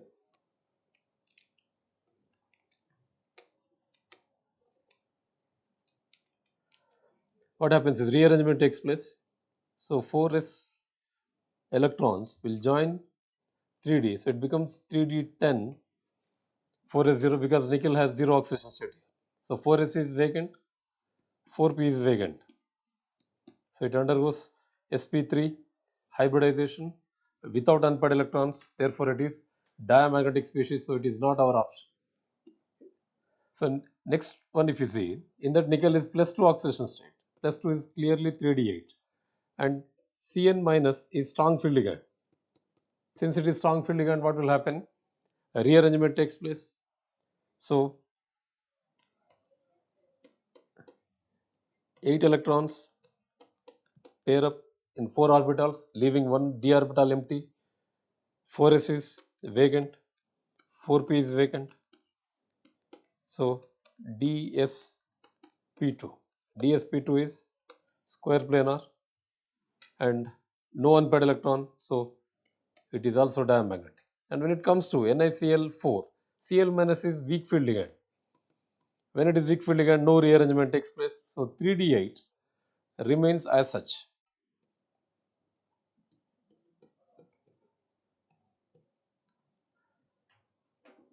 So 4s is vacant, 4p is vacant, so it undergoes sp3 hybridization with 2 unpaired electrons. Therefore, it will be paramagnetic. And if you want to find its magnetic, it will be around 2 into 2 plus 2. So root 8 Bohr magneton will be magnetic moment. Okay, so as per that, answer will be C. And next, if you move on to this question, C4H, it is a roadmap question. C4H8 treated with HCl, C4H9Cl we are getting treated with ammonia, we will get amine is saying it is optically active, and treated with the diazonium salt and we are getting alcohol. It is treated with HNO2, so diazotization takes place and followed by hydrolysis, it gives alcohol. So based on this, we have to identify which sequence is correct. If you go by the first option, let us say it is correct.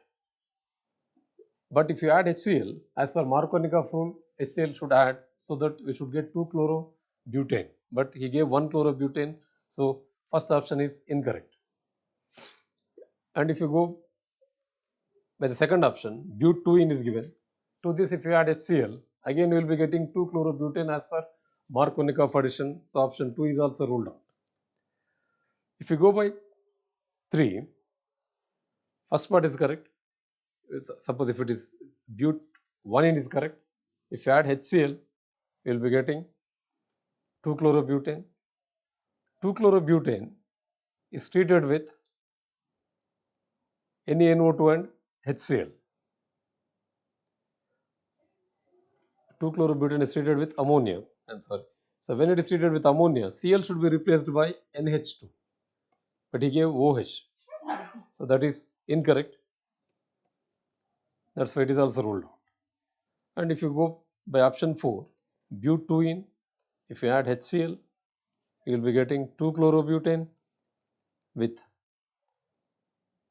HNO2 at 0 to 5 degrees Celsius. It forms carbocation, and then on hydrolysis it gives alcohol, butane 2-ol. Therefore option 4 will be correct option. Okay. And one more question. Out of the following, how many compounds have tetrahedral geometry? We all know to have tetrahedral geometry, hybridization must be sp3. It is NH4 plus. So nitrogen, fifth A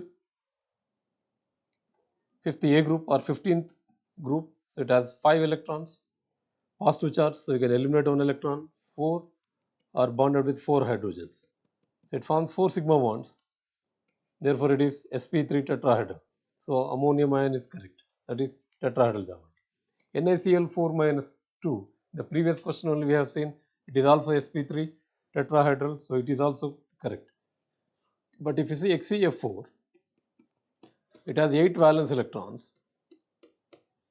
4 fluorines form 4 sigma bonds, leaving 2 lone pairs. 4 sigma bonds and 2 lone pairs. So 4 plus 2, if I take it is 6. 6 will be sp3, D2 hybridization, and its molecular geometry will be square planar. 4 fluorines occupying same plane, and 1 lone pair above and 1 lone pair will be below. So it is not the tetrahedral, it is square planar. PTCl4 minus 2. Whether it is 4D series or 5D series element, any ligand if you take, generally they act as strong field ligands, and as coordination number is 4, so coordination number 4 and strong field ligand because of 4D or 5D series. Platinum is 5D especially. That means it will be square planar. It is not tetrahedral, so it is also ruled out. And copper NH3 4 plus 2, under the limitations of valence bond theory, we will be discussing it.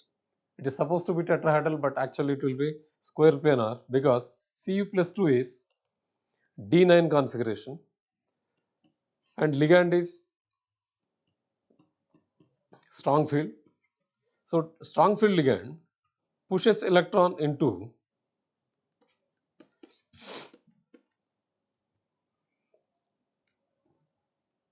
(4p). Therefore, it will have 3d8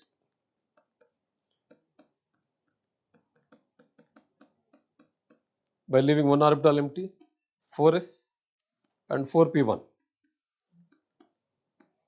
So now if you see 1, 2, 3, 4.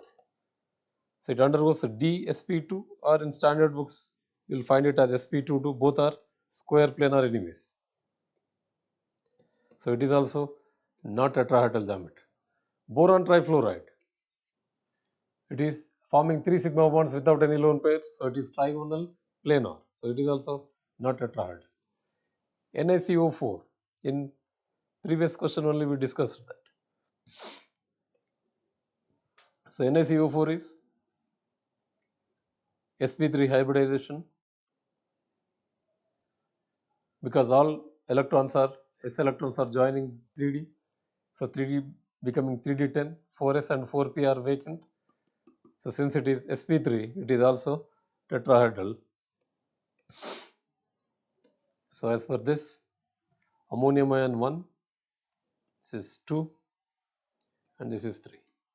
So number of compounds having tetrahedral geometry, for that the correct answer is 3.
Hello student, my name is Amit Tyagi and I'm going to discuss few more questions of today's morning shift paper.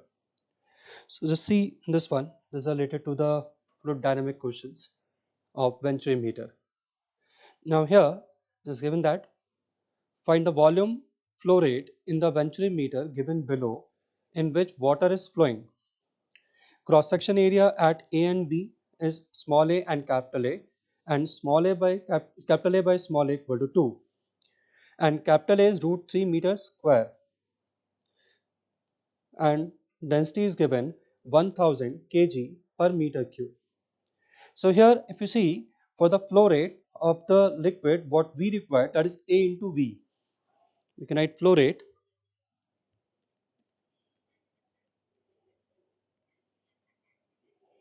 is equal to A into V, velocity at cross section A.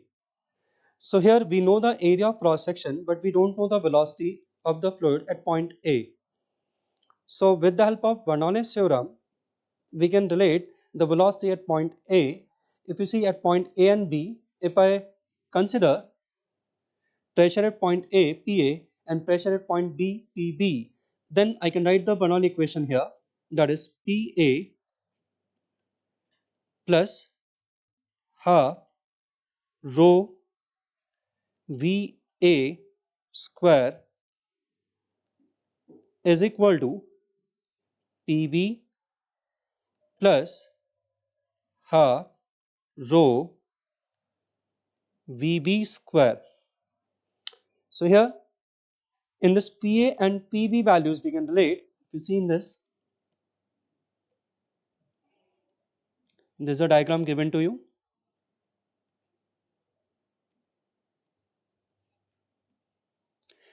So liquid level in this tube, let us say we have H1, and in this tube we have H2. Then I can write PA is equal to P naught plus rho G H1, and PB is equal to P naught plus rho G H2. So from here we can relate the value of PA and PB. So the first equation, Bernoulli's equation, if you see this, I can simplify here. I can write this PA minus PB. PA minus PB is equal to half rho VB square minus half rho VA square. And PA minus PB value we can write from these two. So PA minus PB, if you see, so P naught will be cancelled, rho G H1 minus H2. So this I can write rho G H1 minus H2 is equal to half rho is common here, VB square minus VA square. So rho that will also be cancelled, and if you see the diagram here, H1 minus H2, if you see here, that is given 5 centimeter. So we can put the value in this, rho will be cancelled, 2 into G, that is 10, and H1 minus H2 5 centimeter.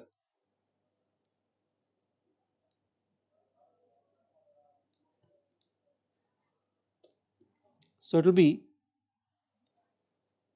5 by 100. So this we have here. Now in this we can use one more equation, that is what? Equation of continuity. So here I can write A into VA is equal to small a into VB. Now if you see the problem statement, in that capital A by small a is given 2. So this value we can use here. I can write VB is equal to capital A by small a into VA, or I can write this is equal to twice of VA. Now this VB I can substitute in this equation. This side, left hand side, if you see, it will become what? 1 is equal to 4 VA square minus VA square. So I can write 1 is equal to 3 VA square. So we can write VA equal to 1 by root 3 meter per second. So this is the velocity at cross section A. So we can write volume flow rate. So this volume flow rate, now we can write that is A into V. So that is equal to A into VA. A, that is given, if you see here, the data is given, A is equal to root 3 meter square. We can put the value root 3 into 1 by root 3. So that is equal to 1 meter cube per second. So this is the volumetric flow rate in the tube. Now the next question, if you see here, so that is what? Two rods of equal length of 60 centimeter each are joined together end to end. Coefficient of linear expansion of the rods are given 24 into 10 power minus 6 per degree Celsius and 1.2 into 10 power minus 5 per degree Celsius. Their temperatures are same and equal to 30 degrees Celsius, which is increased to 100 degrees Celsius. Find the final length of the combination in centimeters.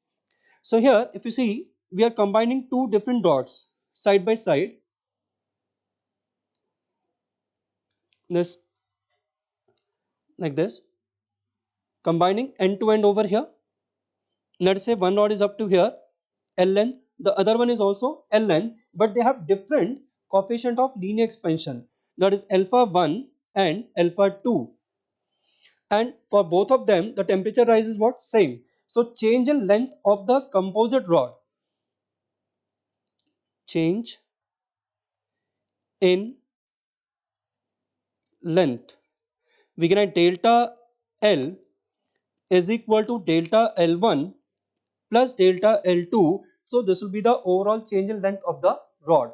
Now delta L1 and delta L2 individually we can write here, that is alpha 1 L delta T plus alpha 2 L delta T.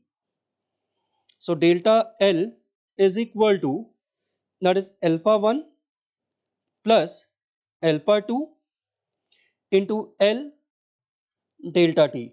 Now we can put the values here. So alpha 1 is given 24 into 10 power minus 6, or you can write 2.4 into 10 to the power minus 5 plus alpha 2, that is 1.2 into 10 to the power minus 5 into L. So length of both the rods, how much we have? That is 60 centimeter. So that is 60 into rise in temperature is how much? That is 100 minus 30. So if we calculate this one, this change in length, overall change in length, will comes out 0.1512 centimeter. Now once we have the change in length, we can write final length L. Final, this will be equal to L plus delta L, that is 120 L, that is the total length 60 centimeter plus 60 centimeter. So 120 plus change in length. So from here we can calculate the final length of the composite rod. Now the next question, if you see here, this is related to the wave motion. Two mechanical waves on strings of equal length L and tension T having linear mass density mu1 by mu2 is equal to 1 by 2. Find the ratio of time taken for a wave pulse to travel from one end to the other end in both the strings.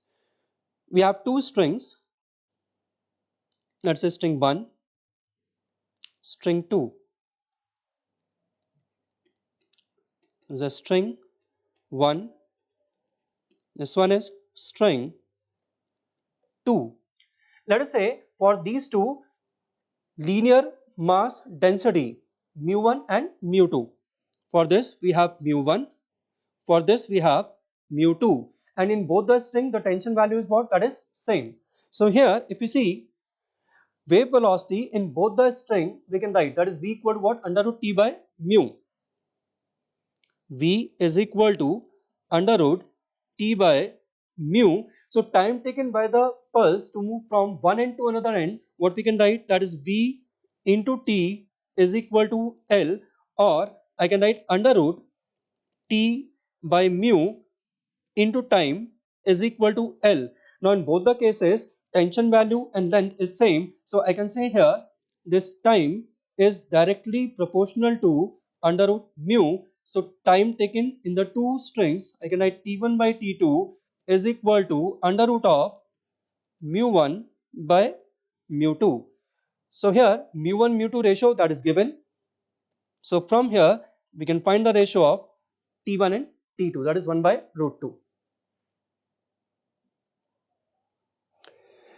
Now this question, if you see, a curve is given between potential energy of a particle and its position on x-axis.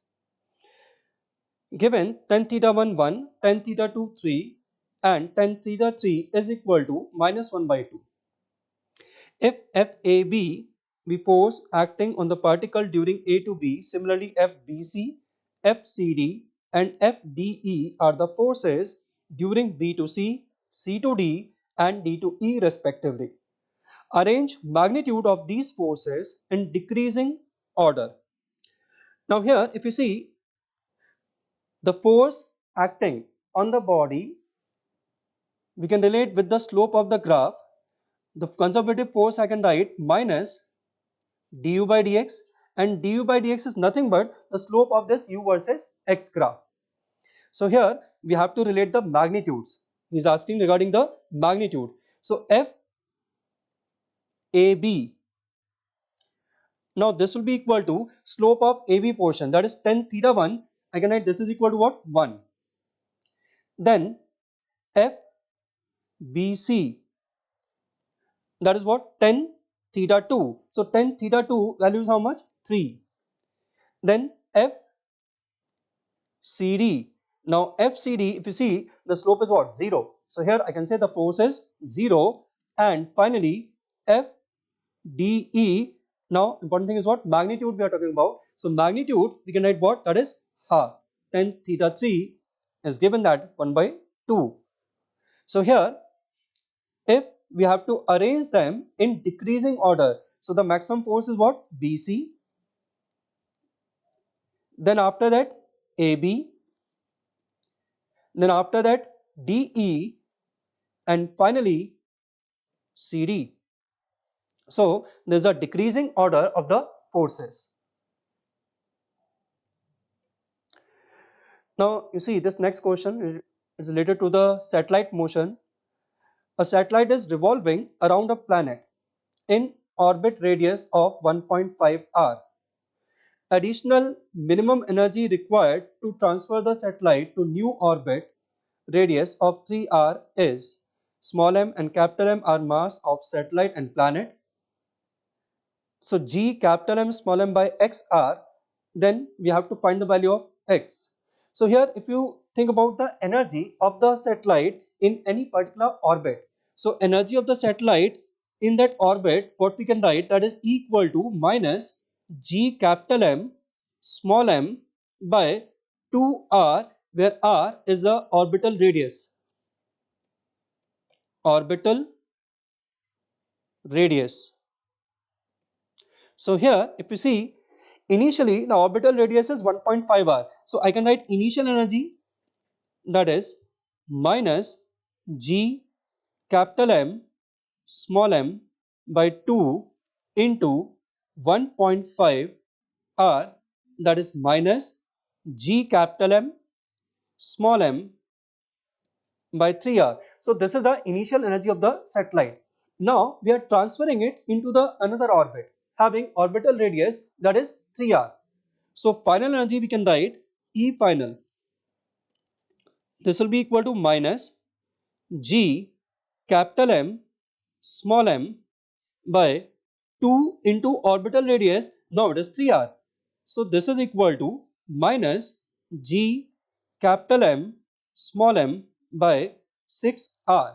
So energy needed, extra energy needed to transfer the satellite from this initial orbit to the final orbit. So that we can write E is equal to E final, or we can write delta E, let us say extra energy needed, E final minus E initial. So that is minus of G capital M small m by 6r minus of minus G capital M small m by 3r, or we can write delta E, this will be equal to minus G capital M small m by 6r plus G capital M small m by 3r. This minus minus will become plus. So from here we can calculate the extra energy needed, that is how much, that is G capital M small m by 6r. So we'll get the value of capital X, that is equal to 6. Now here you see, this is the question related to the combination of springs. There are two springs of spring constant K1 and K2. If they are connected in parallel, then percentage error in equivalent spring constant of the combination is. So combination, if we write parallel combination, then K equivalent, that is equal to K1 plus K2 in parallel combination. So here if we think about the error in the equivalent spring constant, so that we can write what, delta K is equal to delta K1 plus delta K2. Now delta K1, that is given 0.2 plus delta K2, that is given 0.3. So this is equal to 0.5. So percentage error is what, that is delta K by K into 100. This we want to calculate. So delta K by K, so here I can write 0.5 upon K is K1 plus K2 into 100. So that is 0.5 upon K1 plus K2 is how much, that is 20 plus 30 into 100. So that is 50 upon 50 is equal to 1. So 1%, that is the percentage error in the equivalent spring constant of the combination.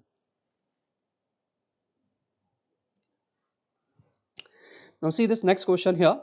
A particle of mass 1 kg, initially resting at origin, starts moving under the influence of a force F is equal to 4t cube I cap minus 3t square j cap Newton. If the speed of particle at t equal to 1 second is root alpha meter per second, then the value of alpha is. Now here if you see, force is given. With the help of this, what we can calculate, that is the acceleration. I can write force F, this will be equal to mass into acceleration. Force is given 4 t cube I cap minus 3 t square j cap is equal to m, that is given 1 kg, into a dv by dt. So from here I can write dv is equal to 4 t cube I cap minus 3 t square j cap dt, and this we can integrate on both the side. So I can write this side integral of dv, that is 0 to v, and this side integral 0 to 1 second. Now here integral of dv, that will be v, is equal to, now this integration will be 4 t to the power 4 by 4 I cap minus 3 t cube by 3 j cap 0 to 1 second. This 4 will be cancelled, 3 will be cancelled, and we can put the limits. So get v is equal to what? That is I cap minus j cap. So magnitude of velocity I can write that is equal to under root 1 square plus under minus 1 square, that is equal to root 2 meter per second. So that is a velocity of the speed of the particle at t equal to 1 second. Now this question, if you see, is related to the optical instrument. In this, given that focal length of objective lens and eyepiece lens are 1.25 centimeter and 5 centimeter FO, that is 1.25 centimeter, and eyepiece lens FE, that is 5 centimeter, and tube length is 26 centimeter. Tube length L, that is 26 centimeter.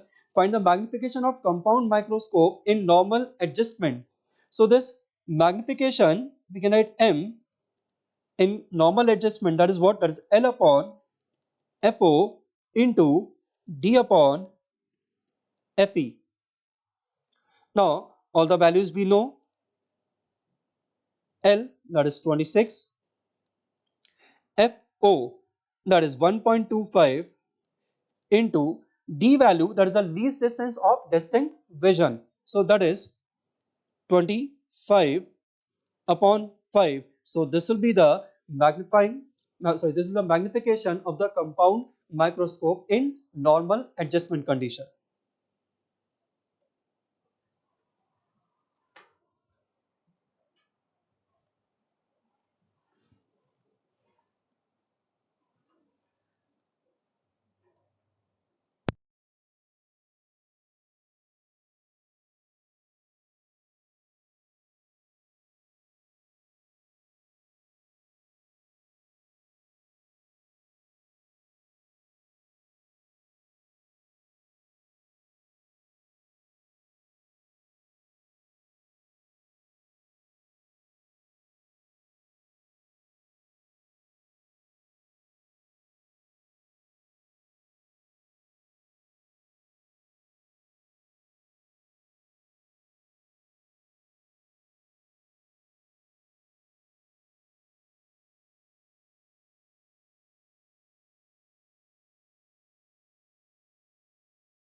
So yeah, this is a question from involving increasing decreasing functions as well as the quadratic part.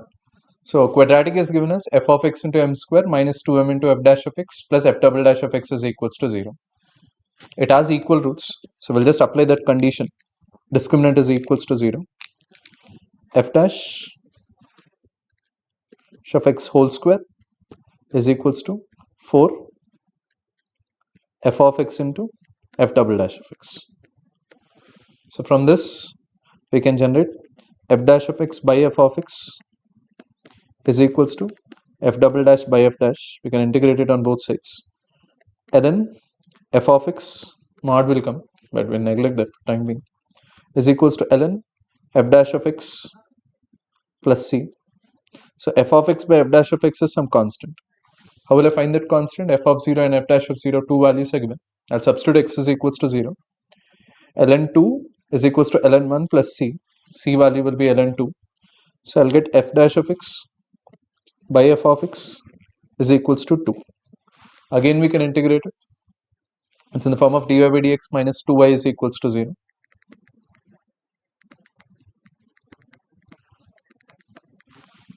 Which I can integrate it. It's in linear form. E power of minus 2x if I multiply. E power minus 2x into y derivative is equals to 0. So I'll get e power minus 2x into y is equals to k. Y is equals to k times of e power of 2x. But f of 0 value is given as 1. So my f of x will be e power 2x. Now there is another function g of x, which I gave it as f of ln x minus x. And I got my function f of x as e power of 2x. So this function is e power of 2 of ln x minus x.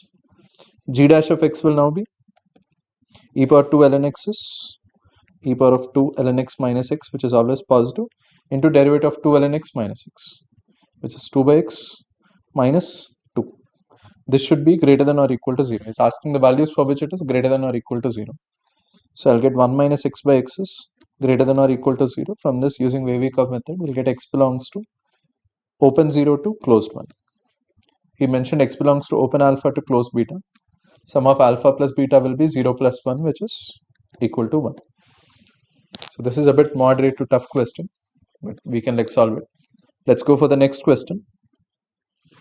This is a question from PNC part. He gave a set 1 to 50 where Mn belongs to S. If P is the number of ways such that 6 power m plus 9 power n is divisible by 5, and Q is the number of ways in which m plus n is the square of a prime number. So we have to solve both the cases. First, let us go for P. P is saying 5 plus 1 whole power of m plus 10 minus 1 whole power of n should be divisible by 5. So the remainder part only will check. The remainder will be 1 m plus minus 1 whole power of n. So this value will always be 1. For it to get cancelled, n value should be odd. So in how many ways I can pick it? The number of ways of picking m is 50. M and n can be equal also, but n should be only odd. So n can be chosen from 1, 3, 5 and so on up to 49. 25 odd numbers will be there. 50 into 25, this is 1250. Coming to Q, he is asking the number of ways in which 6 power m plus 9 power n is divisible by, m plus n is the square of a prime number. So what is the square of a prime number? 2 square, 3 square, 5 square, 7 square, 11 square. Values greater than 11 square, I mean the maximum value of m plus n can be 100, because the maximum value in S is 50. So I won't get any numbers beyond 11 square. Only 2 square or 3 square or 5 square or 7 square will be possible. So m plus n is equals to 4 I have to solve. M plus n is equals to 9. M plus n is equals to 25. And m plus n is equals to 49. So the restriction on this one is both are less than or equal to, each value m and n are both greater than or equal to 1. So what will the formula for this be? 4 minus 1c, 2 minus 1. That is 3c1. This is 9 minus 1c, 2 minus 1. 8c1. This will be 24. And this will be 48. So this sum 3 plus 8 plus 24 plus 48 is equals to 83. P plus Q value is asking. So P value we got it as 50 into 25, which is 1 to. So let us look at this question. The locus of point of intersection of tangent drawn to the circle x minus 2 whole square plus y minus 3 whole square is equal to 16, which subtend an angle of 120 degrees is. So it's quite a simple question, as you can see. So you have a circle, right? So the circle is having a center 2, 3 and having a radius of 4. Now you are drawing tangents to this circle which subtend an angle of 120 degrees between them. So you are drawing two tangents, the angle between them is 120 degrees. So now they are asking you to find the locus of point of intersection of these two tangents. So clearly, if you connect this point P with the center of the circle, so this 120 degrees will be divided into two equal parts, which is 60 degrees. So now clearly, if you take the distance between C and P as small d, sine 60 degrees is equal to 4 by d, correct? So which is equal to sine 60, we know it as root 3 by 2. So simply the distance of this point from the center is 8 by root 3. So if you take the point as x comma y, this x comma y will always be at a distance of 8 by root 3 from the center C. So this implies the locus of point P will be x minus 2 whole square plus y minus 3 whole square is equal to d square, which is 64 by 3. So if you take the cross multiplication and simplify this equation, you are going to get the equation of the locus. You get 3x square, so 3 is cross multiplied, plus 3y square minus 4x into 3 minus 12x minus 6y into 3 minus 18y, and you have 4 plus 9, 13 into 3, 39 minus 64, which is minus 25 is equal to 0. So I hope you have understood this question. So now let us go to the next question. So the next question is, consider an ellipse x square by 36 plus y square by 16 is equal to 1. A hyperbola is confocal with this ellipse and eccentricity of the hyperbola is given as equal to 5. The length of latus rectum of the hyperbola is, and it's given that the hyperbola is oriented around about x-axis. The main axis, the principal axis of hyperbola is x-axis. So if you can assume the hyperbola as x square by a square minus y square by b square is equal to 1. There are two unknowns. So to find these two unknowns, two informations are given. So the first information is that the ellipse and the hyperbola have same focus. That means a square e square of ellipse should be same as a dash square e dash square of hyperbola. Okay, so this implies, so if you apply this condition, so you get 1 minus 16 by 36 into 36 of the ellipse is equal to 1 plus b square by a square into a square. So which implies you get a square plus b square is equal to 20. This is the first condition. So next condition is that the eccentricity of hyperbola is 5. So e square of hyperbola is 25, which is nothing but 1 plus b square by a square.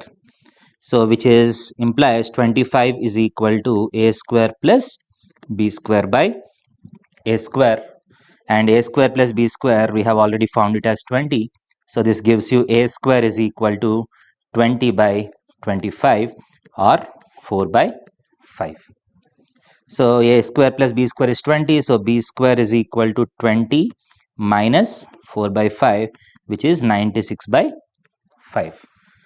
So you got a square as well as b square. So what is the length of latus rectum? lattice rectum is 2b square by a, right? 2b square by a, which is equal to 2 into 96 by 5 by a is 2 by root 5. So if you simplify this, you're going to get 1 as the answer, 96 by root 5 as the answer. So I hope you have understood this question. So now let's move on to the next question. So this is a very interesting question from P&C. So if A is the set 1, 2, 3, 4, 5, 6 and B is a bigger set 1, 2, 3, 4, 5, 6, 7, 8, 9. So the question is, how many strictly increasing functions can be mapped from A to B such that f of I is not equal to I? This is the interesting condition. So that means f of 1 cannot be equal to 1, f of 2 cannot be equal to 2. So 1 cannot go to 1, 2 cannot go to 2, 3 cannot go to 3, so on. So now, so how to count the number of functions? And the function should also be strictly increasing. So you need to think about this. So first thing that you can think of is that, so one second. So first thing that you can think of is, so obviously 1 cannot go to 1, right? So the starting is 1 cannot go to 1. So 1 can either go to 2. So 1 can either go to 2, or 1 can either go to 3, or 1 can go to 4. So see here, this is important to understand. Because it is strictly increasing function, every element should have a different image. That means f of 2 should be greater than f of 1. F of 3 should be greater than f of 2. We need 6 images. So if 1 goes to 5, there will only be 4 elements left for these 5 elements. That means if 1 goes to 5, you cannot create a strictly increasing function. So there are only 3 possibilities. 1 can either go to 2 or 3 or 4. So I hope you have understood the first thing. So what you have to first understand is that 1 can only go to 1, 2 or 3. Next, so let us say that 1 goes to 2. So how many functions are there where 1 goes to 2?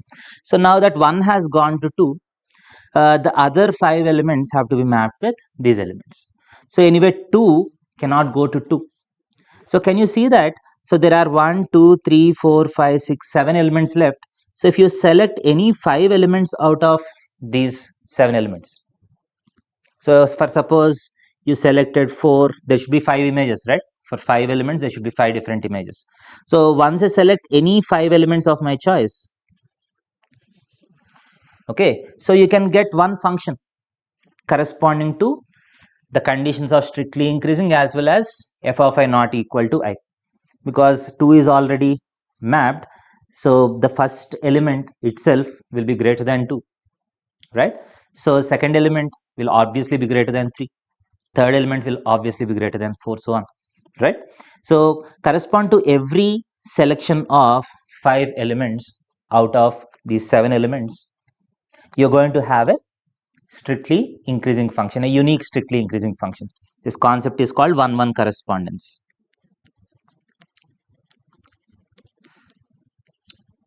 So correspond to every strictly increasing function that you make, you get a selection of 5 elements from these 7 elements, and correspond to every selection of 5 elements out of these 7 elements, you're going to get a strictly increasing function, a unique strictly increasing function. So there are 7 C5 strictly increasing functions when 1 goes to 2. So in the same way, if 1 goes to 3, so in the same way, if for example 1 goes to 3, now the remaining 5 elements have to go to 5 elements out of these 6 elements. So in how many ways can you select 5 elements out of 6 elements? 6C5. So correspond to every selection of 5 elements out of these 6 elements, you're going to get a strictly increasing function where f of I not equal to I. And if 1 goes to 4, that's the last condition. If 1 goes to 4, so these 5 elements have to go to this 5 elements. So there is only one strictly increasing function, which is 5c5. Okay, so the total number of strictly increasing functions where f of I not equal to I can be taken as 7c5 plus 6c5 plus 5c5. 7c5 is 21, 7 into 6 by 2 plus 6 plus 1, which is equal to 28. So there's a very simple nice logic by which we can find the number of strictly increasing functions from A to B. So I hope you have enjoyed this question. Next, let's go to the next question. So next question is a very simple question that has been asked. If O is the vertex of the parabola x square equal to 4y, we know that origin is the vertex. So Q is the point on the parabola. If C is the locus of point which divides OQ in the ratio 2:3, the equation of chord C, the equation of chord of C which is bisected at point 1, 2. So there are 2 blocks in this question. So the first block, so you have x square is equal to 4y. So Q is any random point on this. So we can take the point as y square is equal to 4x, 80 square, 280.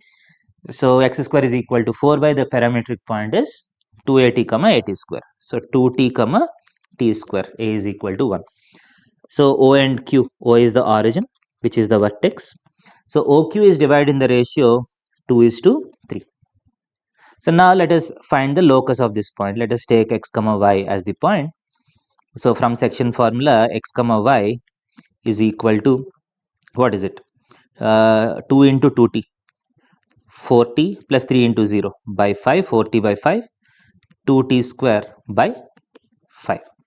So this implies t is equal to 5x by 4, right? And t square is equal to 5y by 2. So eliminating t, you get 5y by 2 is equal to 25 x square by 16.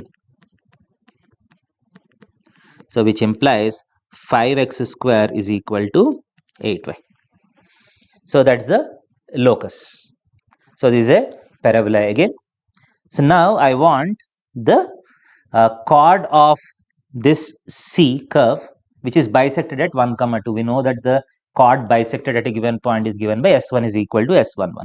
So for this, so we'll write the equation as 5x square minus 8y equal to 0. So the point is 1, 2.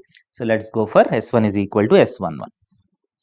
So S1 is equal to S11. So which is 5 times x square replaced by xx1 minus 4 times y, 2y is replaced by y plus y1 is equal to 5. S11 is complete substitution of 1, 2 minus 16. So 5x minus 4y is equal to minus 3. So 5x minus 4y plus 3 is equal to 0. So the third option is the correct answer. So this is one of the easy questions that have been asked in this shift. So let's go for the next question. This is also slightly easy type. So f of 3 is equal to 18, f dash of 3 is equal to 0, f double dash of 3 is equal to 4. You're asked to find limit extends to 1. So limits question, usually limits question will be easy. So ln of f of x plus 2 by f of 3 whole power 18 by x minus 1 whole square. So this is limit extends to 1 log of something, right? So we will take this log outside. So we'll find the point to which this limit goes and we'll apply the log afterwards. That will be better. Now you can see, so this limit is of the form 1 power infinity because f of, if you put x is equal to 1, f of 3 by f of 3, 1 power infinity. So when you have 1 power infinity, you can write the limit as e to the power, limit extends to 1. So g of x comes to the front, power function comes to the front, and f of x plus 2 by f of 3 minus 1. This is a very standard simplification that we do when you have 1 power infinity type questions. So log of e power something, this log and e power something is getting cancelled. So this is equal to limit x tends to 1. So 18 by x minus 1 whole square into f of x plus 2 minus f of 3 by f of 3. So f of 3 is given as 18, as you can see. So this 18 and this 18 is getting cancelled. So here you get 0 by 0 form. So we can use L'Hospital rule, which is equal to limit x tends to 1. So f dash of x plus 2 by 2 times x minus 1. Now if you do direct substitution, again f dash of 3 by x minus 1, 0 by 0 form again. So we can use L'Hospital rule again. So limit x tends to 1, f double dash of x plus 2 by 2. Now if you do the direct substitution, the answer is f double dash of 3 by 2. So f double dash of 3 is given as 4. So the answer is 4 by 2, which is 2. So I hope you have understood the concepts well. So next, let's go to the next question. So the next question is this. Find all the points on the curve y is equal to x cube minus 3x plus 1, where the tangent passes through 1, 2. So actually the question is not find all the points, it's like the number of points. Okay, the question is given as the number of points on the curve. So the number of points on this curve where tangent passes through 1, 2. That means it's like this is a cubic curve. So you can, let me just draw some random cubic like this for some cubic. So how many points are there from which when tangent is drawn, it passes through 1, 2. Assume that 1, 2 is this point. So how many tangents are there? That's the question. So how many tangents can be drawn from 1, 2 to this curve? So this is a question based on the concept of tangents from external point. So how do we solve the tangents from external point question? That's you have a direct process for this. So from 1, 2. Okay. So we'll say that let us take a random point on the curve. So this will be of the form t comma. So if you take a parametric point on this curve, t comma t cube minus 3t plus 1 is a random general parametric point. Okay. So from this, if you draw a tangent, let us say that it passes through 1, 2. Right. So let us do the differentiation of this. Dy by dx is equal to 3x square minus 3. So slope of tangent at this point when x is t is 3t square minus 3. That's the slope of tangent. So let us write the equation correspond to this. So 3t square minus 3 is equal to y2 minus y1 by x2 minus x1. It has to be equal to the slope. So t cube minus 3t plus 1 minus 2, which is minus 1 by t minus 1. So if this tangent has to pass through 1, 2, this equation has to get satisfied. So let us simplify this and see how many roots are there to this equation. So you get t cube minus 3t minus 1 is equal to 3t cube minus 3t minus 3t square plus 3. So minus 3t is getting cancelled. You're getting 2t cube minus 3t square plus 4 is equal to 0.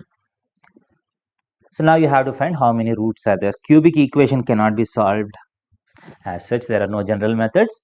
So we'll have to do some hit and trials or curve sketching type of exercise. So if you take this as the function, so let us take the function y is equal to 2x cube minus 3x square plus 4, and let us try to see how many times this curve meets x-axis. The number of solutions of f of x equal to 0 is same as the number of points where y equal to f of x cuts x-axis. So if you take dy by dx is equal to 6x square minus 6x equal to 0, you get x is equal to 0, 1. That means the turning points are 0 and 1. So if you try to draw the graph of this, okay, at 0 and 1, there are turning points. F of 0 is 4, that means it passes through 4 here. Okay, so it passes through 4 here, and f of 1, if you see, if you put x equal to 1, 2 minus 3 plus 4, 6 minus 3 is 3, so it is 3 here. So the graph will be like this, right? So how many times, okay, how many times the graph will cut x-axis? 1 time, right? So the number of solutions is equal to 1. So how many points are there? There is only 1 point, right? So now let's go to the next question. So the next question is area enclosed by x square plus 4y square less than or equal to 4, y is equal to mod x minus 1, y is equal to 1 minus mod x. So curve sketching, so let us first draw the ellipse, right? So x square by 4 plus y square less than or equal to 1. So inside the ellipse, so the ellipse is like this, right? So major axis 2 minus 1 plus 1. Next, y is equal to mod x minus 1. So y equal to mod x minus 1, mod x graph gone down by 1 unit, right?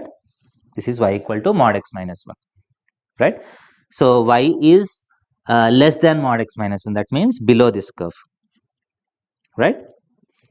And y is greater than 1 minus mod x, y is equal to 1 minus mod x, y equal to 1 minus mod x will be slightly, so minus mod x curve, y equal to minus mod x have gone upwards by 1 unit.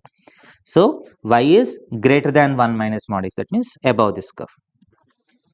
Okay, so inside the ellipse, below the first curve, above the second curve. So they are talking about this area. Okay, so by symmetry we can say that this area is 4 times the single area. So area is equal to 4 times. So to find this area, I am going to find the intersection point. Okay, so what is this? This is y is equal to, right? Y is equal to x minus 1, right? So this curve is y is equal to x minus 1 and x square plus 4y square is equal to 4. So let us solve this. X square plus 4 times x minus 1 whole square is equal to 4. So 5x square minus 8x is equal to 0. So x is equal to 0 or 8 by 5. So this point x coordinate is 8 by 5. So y coordinate is 1 minus mod x, which is 3 by 5. So this point is 8 by 5 comma 3 by 5. So you have a triangular area and you have a elliptical area. So area is 4 times triangular area. I'm directly doing half into base into height. Half into, because it's a 45 degrees triangle, right angle isosceles triangle, height is 3 by 5. So base is also 3 by 5. So half into base into height plus integration 8 by 5 to 2. So this curve is root of, so x square plus 4y square is equal to 4. Y square is equal to 4 minus x square by 4. So y is equal to root of 4 minus x square by 2 dx. So this is of the form, so 2 times, so 18 by 25 plus 1 by 2 times integration 8 by 5 to 2 root of 4 minus x square dx. So this is of the form root of integration of root of a square minus x square dx. So you have a direct formula for this, x by 2 root of a square minus x square plus a square by 2 sine inverse of x by a.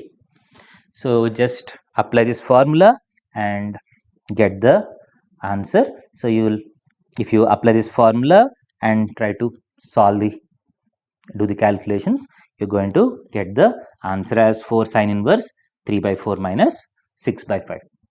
So the calculations are quite easy. You can just plug in the numbers and get the answer. So let's go to the next question. So the next question is find the sum of rational terms of 2 plus root 3 whole power 8. So first you have two options. First is if you can directly expand 2 plus root 3 whole power 8, 8c naught into 2 power 8 plus 8c1 2 power 7 into root 3 plus 8c2 2 power 6 into root 3 whole square plus so on. You can see that one term is rational, the other term is irrational. So half of the terms are rational. So you just have to write the rational terms and add them.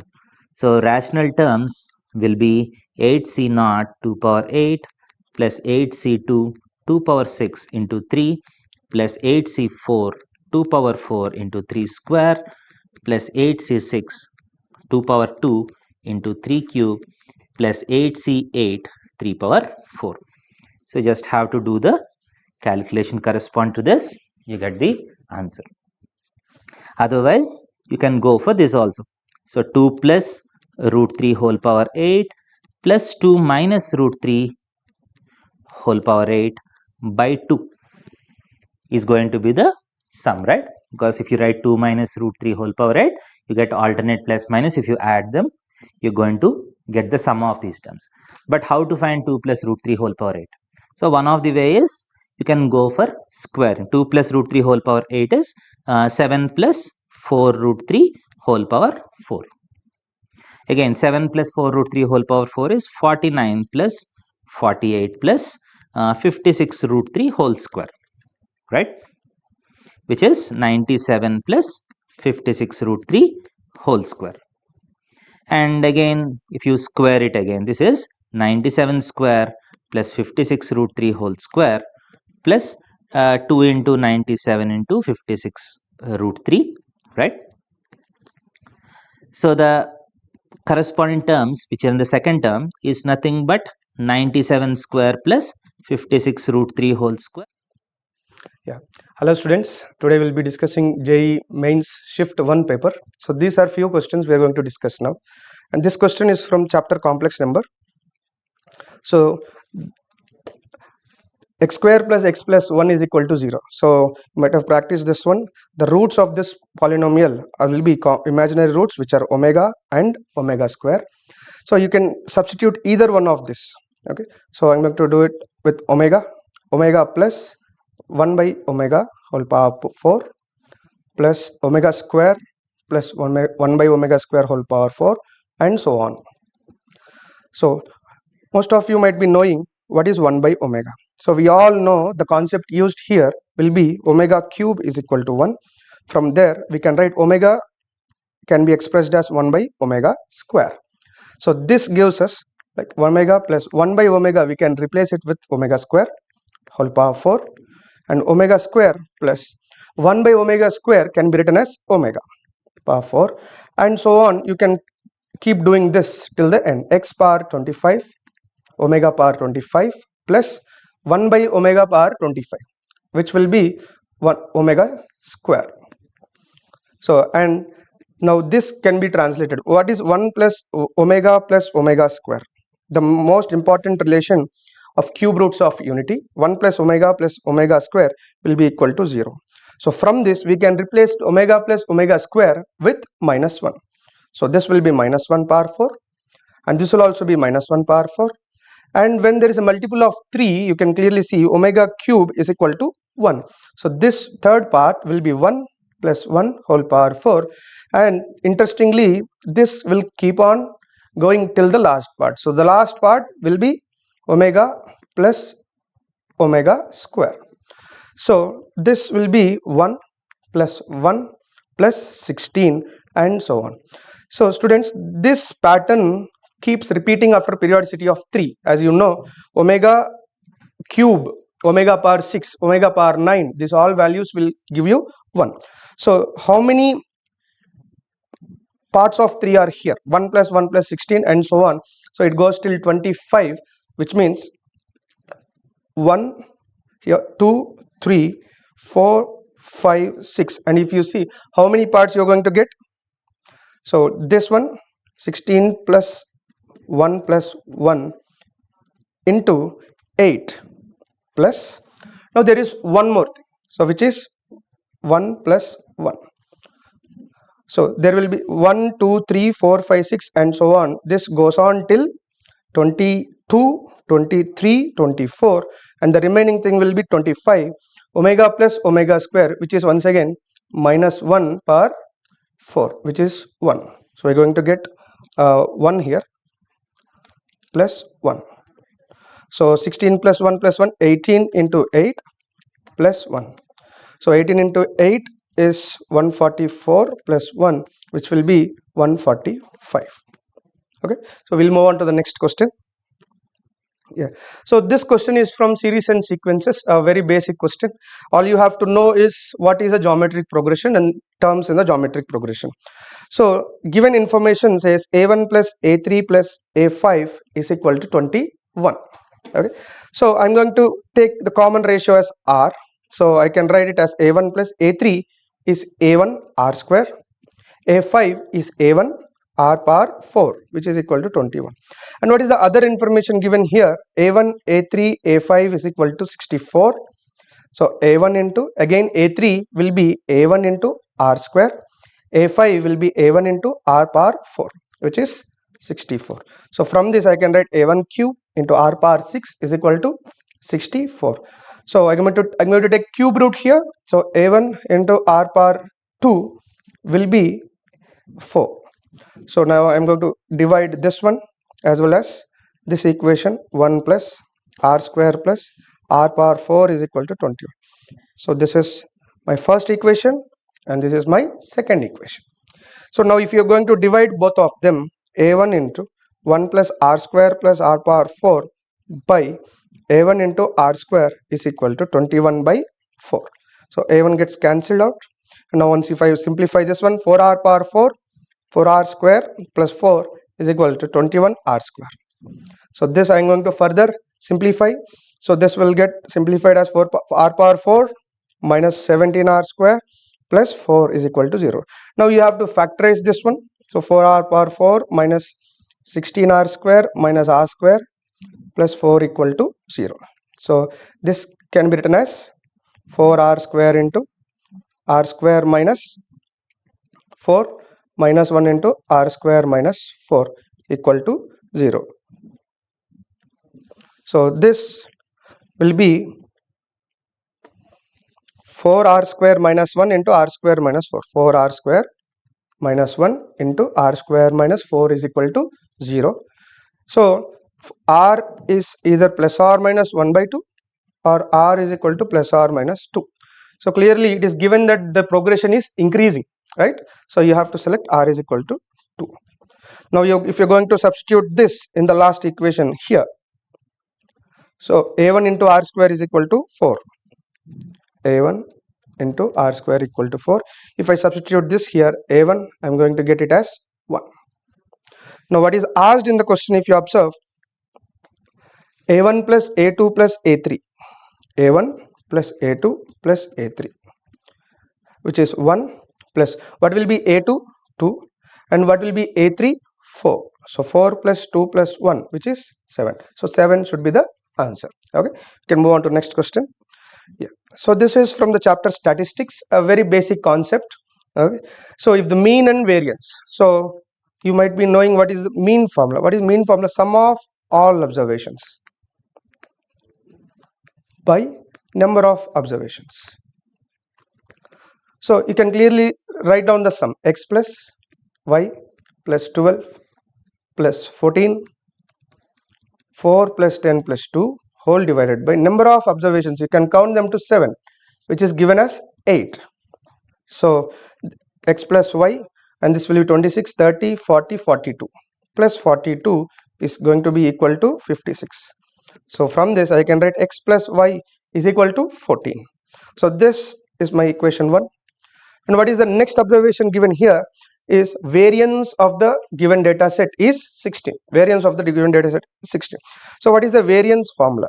Variance formula will be equal to sigma x bar, x bar is mean and xi is observation square divided by n. Now if I do it, I will be getting x minus, mean. So the mean here, it is given as 8. So 8 minus x whole square and 8 minus y whole square plus 8 plus 12 whole square minus 12 whole square, 8 minus 14 whole square plus 8 minus 4 whole square plus 8 minus 10 whole square plus 8 minus 2 whole square whole divided by, so first I'm going to calculate this summation. So this summation will be 8 minus x whole square plus 8 minus y whole square plus, now I'm going to add up these things. 8 minus 12, 8 minus 12, which is 16 plus 36 plus 16 plus 4 plus 36. Yeah, so this will be 32, 68, 72 and 108.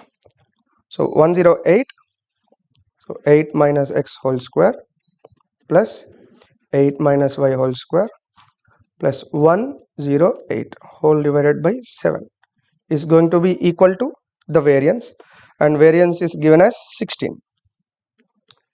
So this can be written as x minus 8 whole square, y minus 8 whole square plus 108 is equal to 7 into 70 plus 42, which leads to 112. So x minus 8 whole square plus y minus 8 whole square is equal to 4. Okay. And this is my second equation in x and y. Okay. Now we already got a first equation in x and y, which is x plus y is equal to 14. So x plus y is equal to 14. From this I can write y is equal to 14 minus x. Okay. Now if I substitute this in my first equation, second equation, x minus 8 whole square plus y 14 minus x minus 8 whole square is equal to 4. So this I can write it as x square minus 16x plus 64 plus x square minus 12x plus 36 is equal to 4. So this will give me 2x square minus 28x plus 96 is equal to 0, and 2x square, so I'll take 2 common, so this will be x square minus 14x plus 48 equal to 0. This will give me values of x as 8 or 6. So this gives me y is either 6 or 8.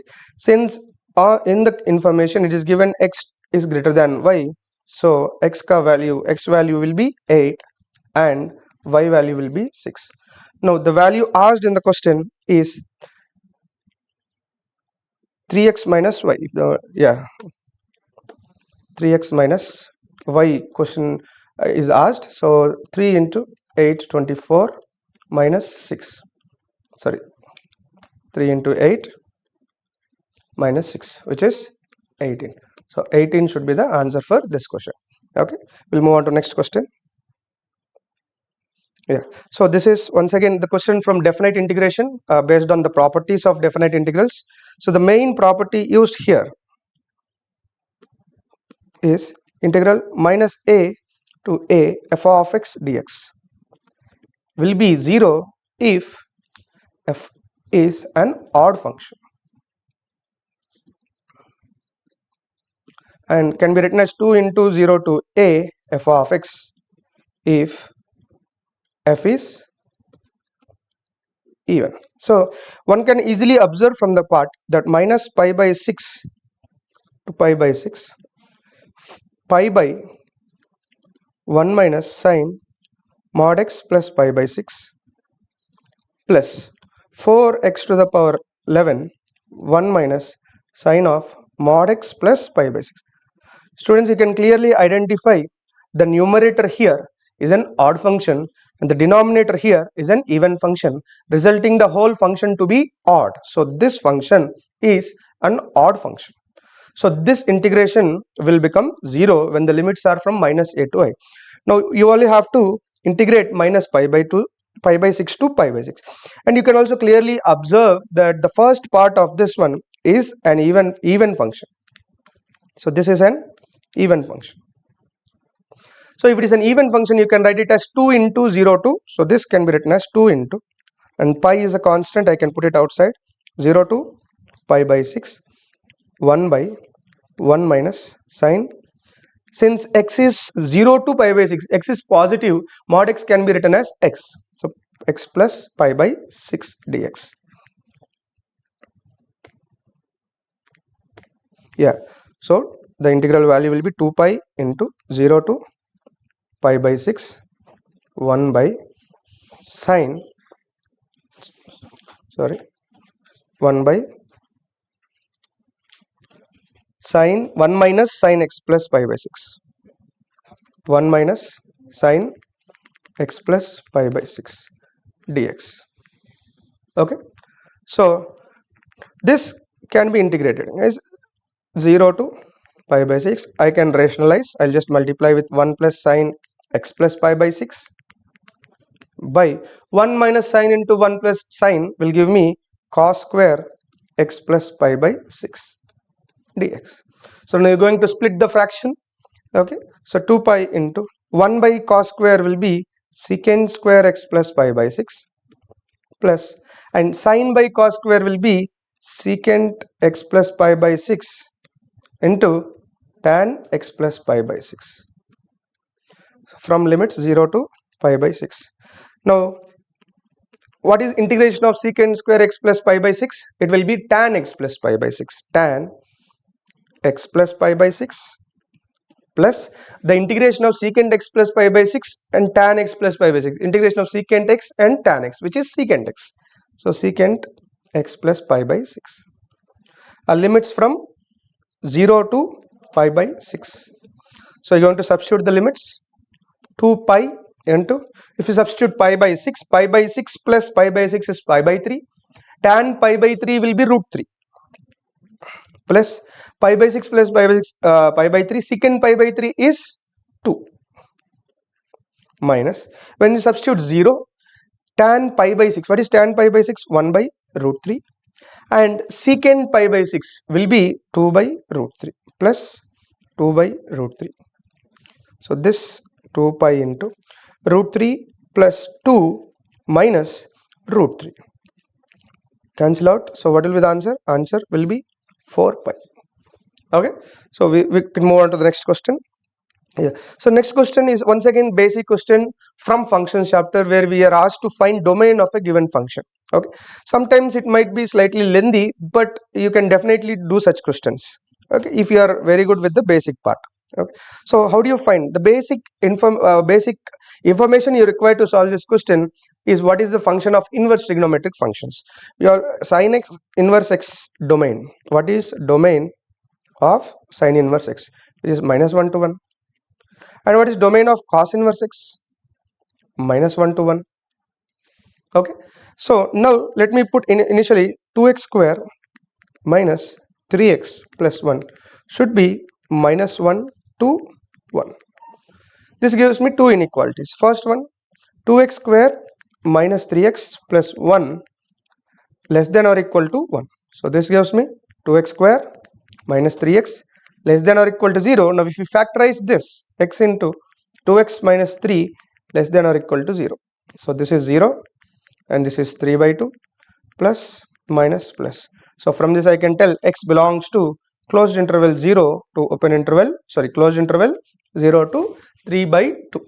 What about this thing, second part, left hand part, 2x square minus 3x plus 1 is greater than or equal to minus 1. So 2x square minus 3x plus 2 greater than or equal to 0. Guys, you can clearly see the discriminant of this is less than 0, which means it is true for every value of r. X belongs to r. Okay, now the final answer from this, for this particular second part, for this part, okay, will be x belongs to 0 to 3 by 2 for the first part. So since the intersection of these two things will give us x is from 0 to 3 by 2. Okay, so we'll move on to the next part, cos inverse 2x minus 5 by cos inverse 2x minus 5 by 11x minus 7. So again, once again we're going to do the same thing. 2x, what is the domain of cos inverse x? You have to recall the basic definition. What is the domain of cos inverse x? Is once again minus 1 to 1. So 2x minus 5 by 11x minus 7 is from minus 1 to 1. So what I'm going to do here, 2x minus 5, first case 11x minus 7 is less than or equal to 1. So what will this give me?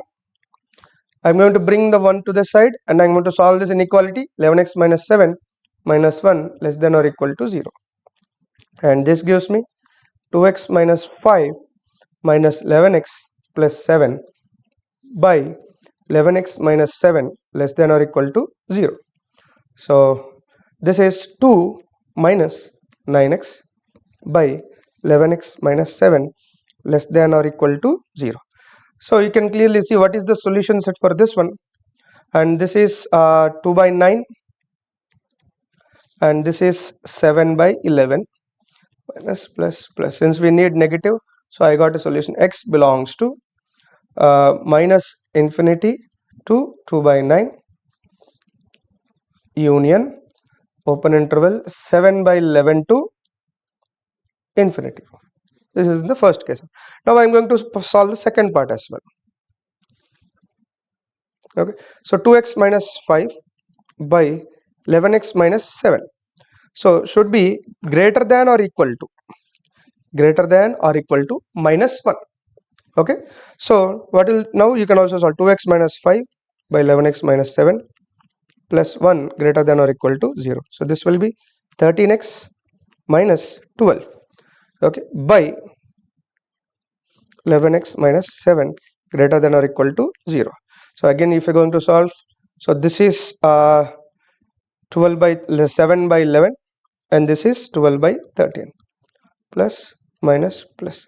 Now I need intersection of both this case as well as this case, intersection. So what will be the intersection? Where is 2 by 9 to be located? So 2 by 9 here and 7 by 11 is already there. And from the first case we got 0 to 3 by 2, 0, and where is 3 by 2? 3 by 2 is here, 3 by 2. Now combined intersection will be 0 to 2 by 9 and 12 by 13 to 3 by 2.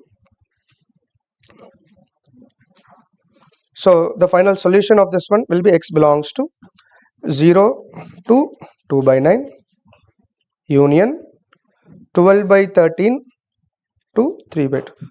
So we took the intersection of this case as well as the last case. What was the last case? We got answer x belongs to 0 to 3 by 2, and this one will be x belongs to 0 to this one. So what is asked in the question? So 0 to A, 12 by 13 to B. Okay, so what is in the place of A and what is in the place of B? So A value is 2 by 9 and B value is 3 by 2. So we are asked to find 1 by AB. So AB is equal to 2 cancel, 1 by 3.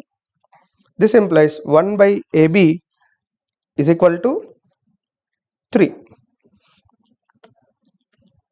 Okay, yeah, thank you.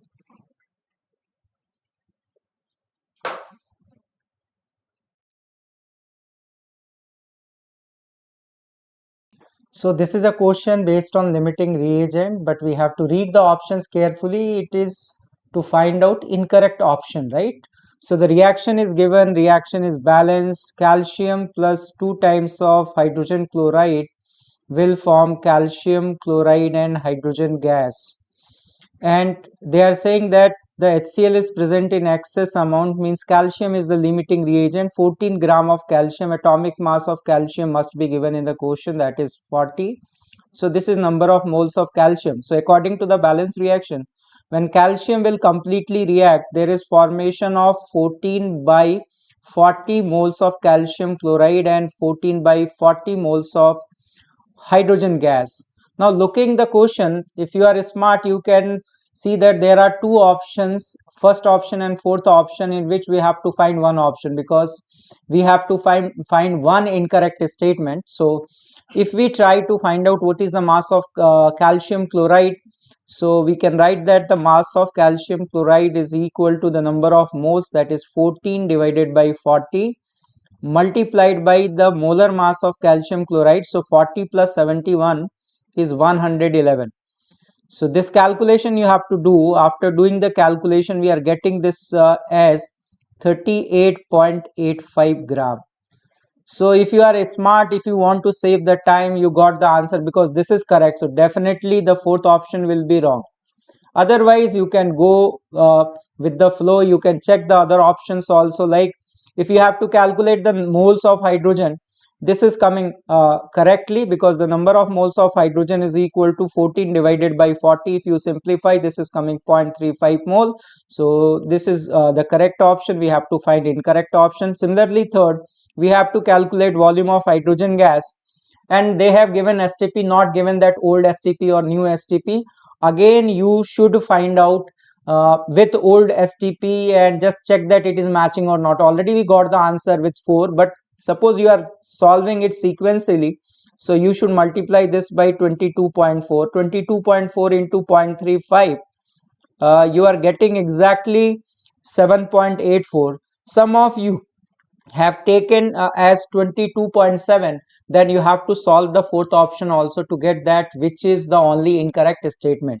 So this is a very simple question based on limiting reagent. Moving to the next question, it is from atomic structure.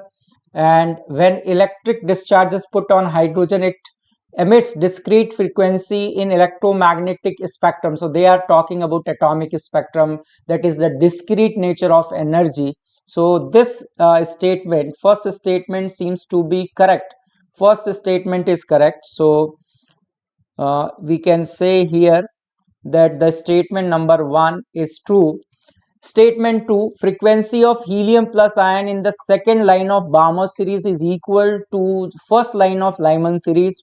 So we know that energy difference between two orbits, we can write delta E is equal to H into nu, right? So because of energy difference of two orbits, there is an emission of photon. So the frequency of photon we can calculate from here. We know that energy is equal to some constant into Z square 1 upon N1 square minus 1 upon N2 square.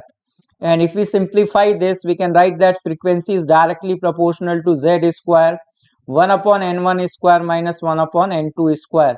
So the second line of Balmer series, if I calculate for helium plus ion, Z square will be 4.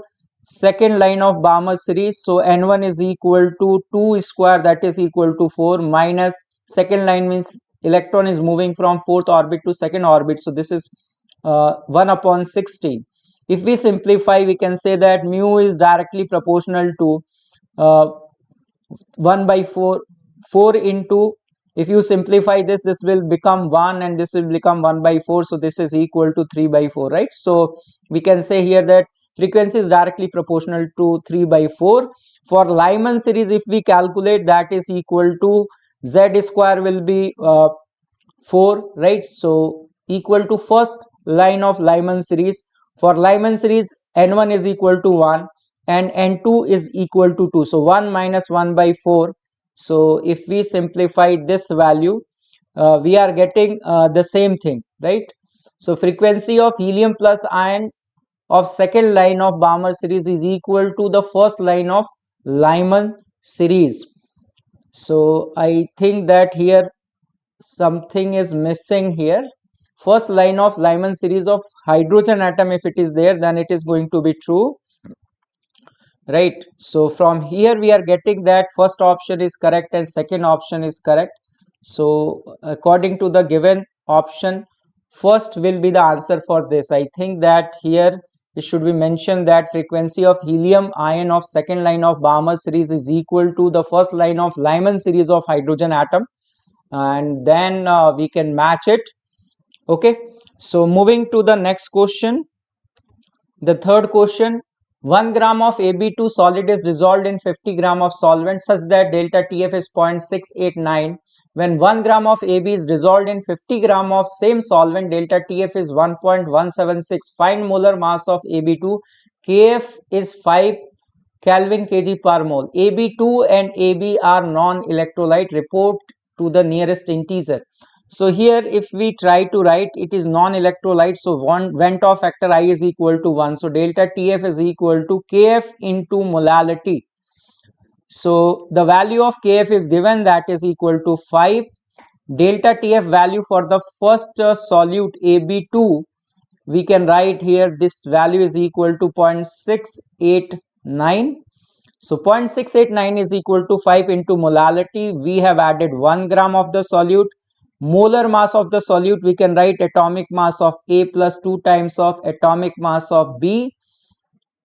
And the mass of the solvent is 50 gram multiplied by 1000. This is molality, right? So if we try to simplify this, we can write here, this will cancel 10 and this will cancel, 100 will come. So from here we can say that A plus 2 times of B is equal to 100 divided by 0.689. This calculation you have to do. On doing the calculation, we are getting this value as 145.137. So some time will be spent while doing this calculation.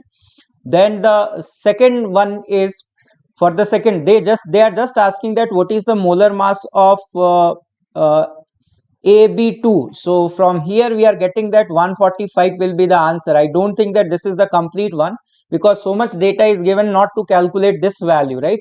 I think many times this type of question has been asked and they should ask what is the atomic mass of A and B. So if we further move in the question, for the second solute, that is AB, if we try to write, delta TF is 1.176, which is KF5, molality 1 gram of the solute, and molar mass of the solute is atomic mass of A plus atomic mass of B.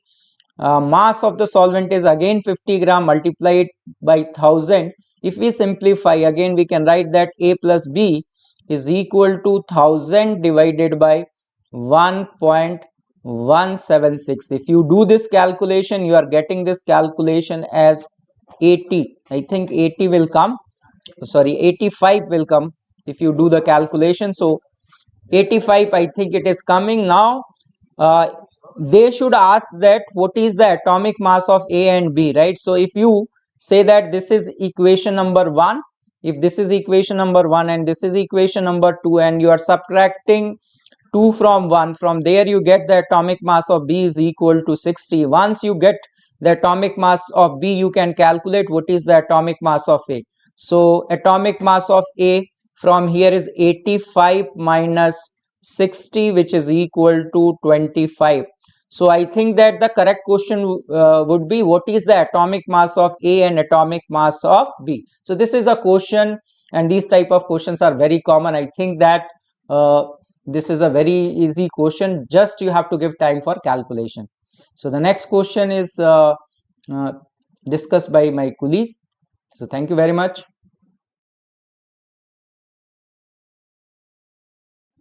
So one more question in JEE Main's morning session paper. It is related to qualitative analysis. In this question, PbCl2 is treated with K2CrO4. So Cl and K, they are combining to form KCl. So A must be PbCrO4, that is lead chromate. So PbCl2 plus K2CrO4 giving rise PbCrO4 plus 2KCl. So A must be lead chromate, and that lead chromate is treated with sodium hydroxide.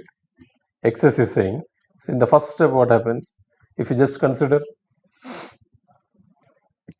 double decomposition reaction. So let us say it is PbOH twice plus NaCrO4, Na2CrO4. Since it is P block compound of P block element, in excess NaOH it is soluble and it forms Na2PbOH4. So sodium plumbate will be getting, that is compound B, and this compound is treated with PbSO4 is treated with ammonium acetate. Again, if you consider double decomposition reaction, so lead acetate you will get plus ammonium sulfate you will be getting. So lead acetate will be compound C. So as per this, correct option will be, it should be option 2. PbCrO4, Na2PbOH4, and lead state should be compound C. Right. So next, let us move on to another question. It is also related to inorganic,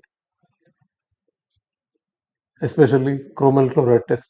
In that we will come across this. Sodium chloride treated with dichromate in presence of concentrated H2SO4, you will be getting CrO to Cl2. That is chromyl chloride, whose structure will be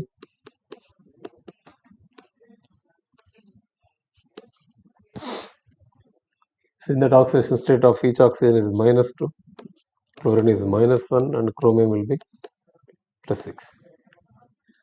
And that chromyl chloride is treated with NaOH. So that we will be getting sodium chromate. And that sodium chromate is treated with hydrogen peroxide in presence of acid. Then we will be getting chromium peroxide, that is CrO5, which has butterfly structure.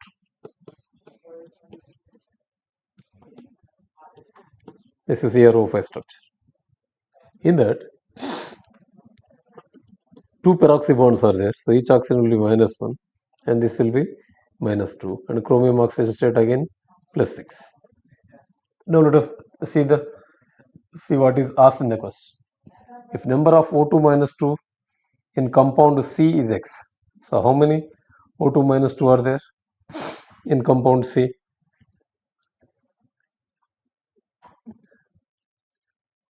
Means he is asking number of peroxy bonds. So from the structure we will come to know it is 2. How many oxygen atoms in C? So there are 5 oxygen atoms. That means X will be 2, Y will be 5 oxygen atoms. Oxidation state of chromium is Z. So Z will be, that is 6. So 6 plus 5, 11, 11 plus 2, 13. So since it is integer type of question, so answer is 13. Hello everyone, this is a question of thermodynamics and very good question, right? So they are asking for 1 mole of the gas undergoes following process, in which of the following work done by the gas is maximum. So just we have to find out the magnitude of the work done. So if you go through the fourth option here, in the fourth option you can see that the work done will be 0 because volume is constant. So this is out of race. Now moving to comparing these two options, right, this option and this option, we can directly say here that the work done is area under the graph, right? This graph will be the work done, magnitude of work done, and here this is area enclosed. So obviously we can discard the second point because this area is greater than this one. Now we have to see among these two that which has more. So we can apply some logic over here. If I try to draw a line over here, and this whole total area, if you see, this area will be 1 unit and this area will be another 1 unit. If I compare here, this is 1 unit, right? This rectangle is 1 unit and this is something greater than 1 unit. But here if you see area enclosed, this is less than 1 unit, right? So this is discard, and we can directly, without solving anything, we can say that third will be the answer for this, right? So this is about the first question. Now we are moving to the next one. So again this question is related with thermodynamics. So the reaction is given and the reaction is taking place at 500 Kelvin, and we have to calculate the value of X, where X is the H0 formation of this B2 molecule. So the reaction is given. First we calculate, because this is lengthy calculation, we do the calculation carefully. So first we calculate that what is the S0 of the reaction. So S0 of the reaction is, we can write S0 is equal to, okay, so there is a problem while writing the not, right? So S0 is equal to, I'm not writing not, right? So just it is summation S0 formation of product minus reaction, so reactant, so 2 times of S0 of AB, which is given as 240 minus S naught of A2 and B2 molecules. So 224 plus 238. So if we do the simplification, we are getting that the value of S naught is equal to 18, right? So when we do this calculation, we are getting this value 18 joules. So unit is also very important while calculating this. This is in joule. Similarly, if I calculate what is the value of delta H naught, I'm not writing naught. It is creating problem by writing. So delta H is equal to summation H naught formation of product minus reactant. Again, if we put this value 2 times of 32 minus 6 plus x, if we simplify this, this is coming 58 minus x, but the unit is important here. This is given in kilojoule, right? So this thing is given in kilojoule, and now we can calculate what is delta G naught of the reaction. Again, I am not writing naught, so delta G naught is equal to minus 2.303, R value will be 8.314 into temperature here is given 500 Kelvin, and log equilibrium constant is given as 2.2. So this again calculation is very lengthy calculation.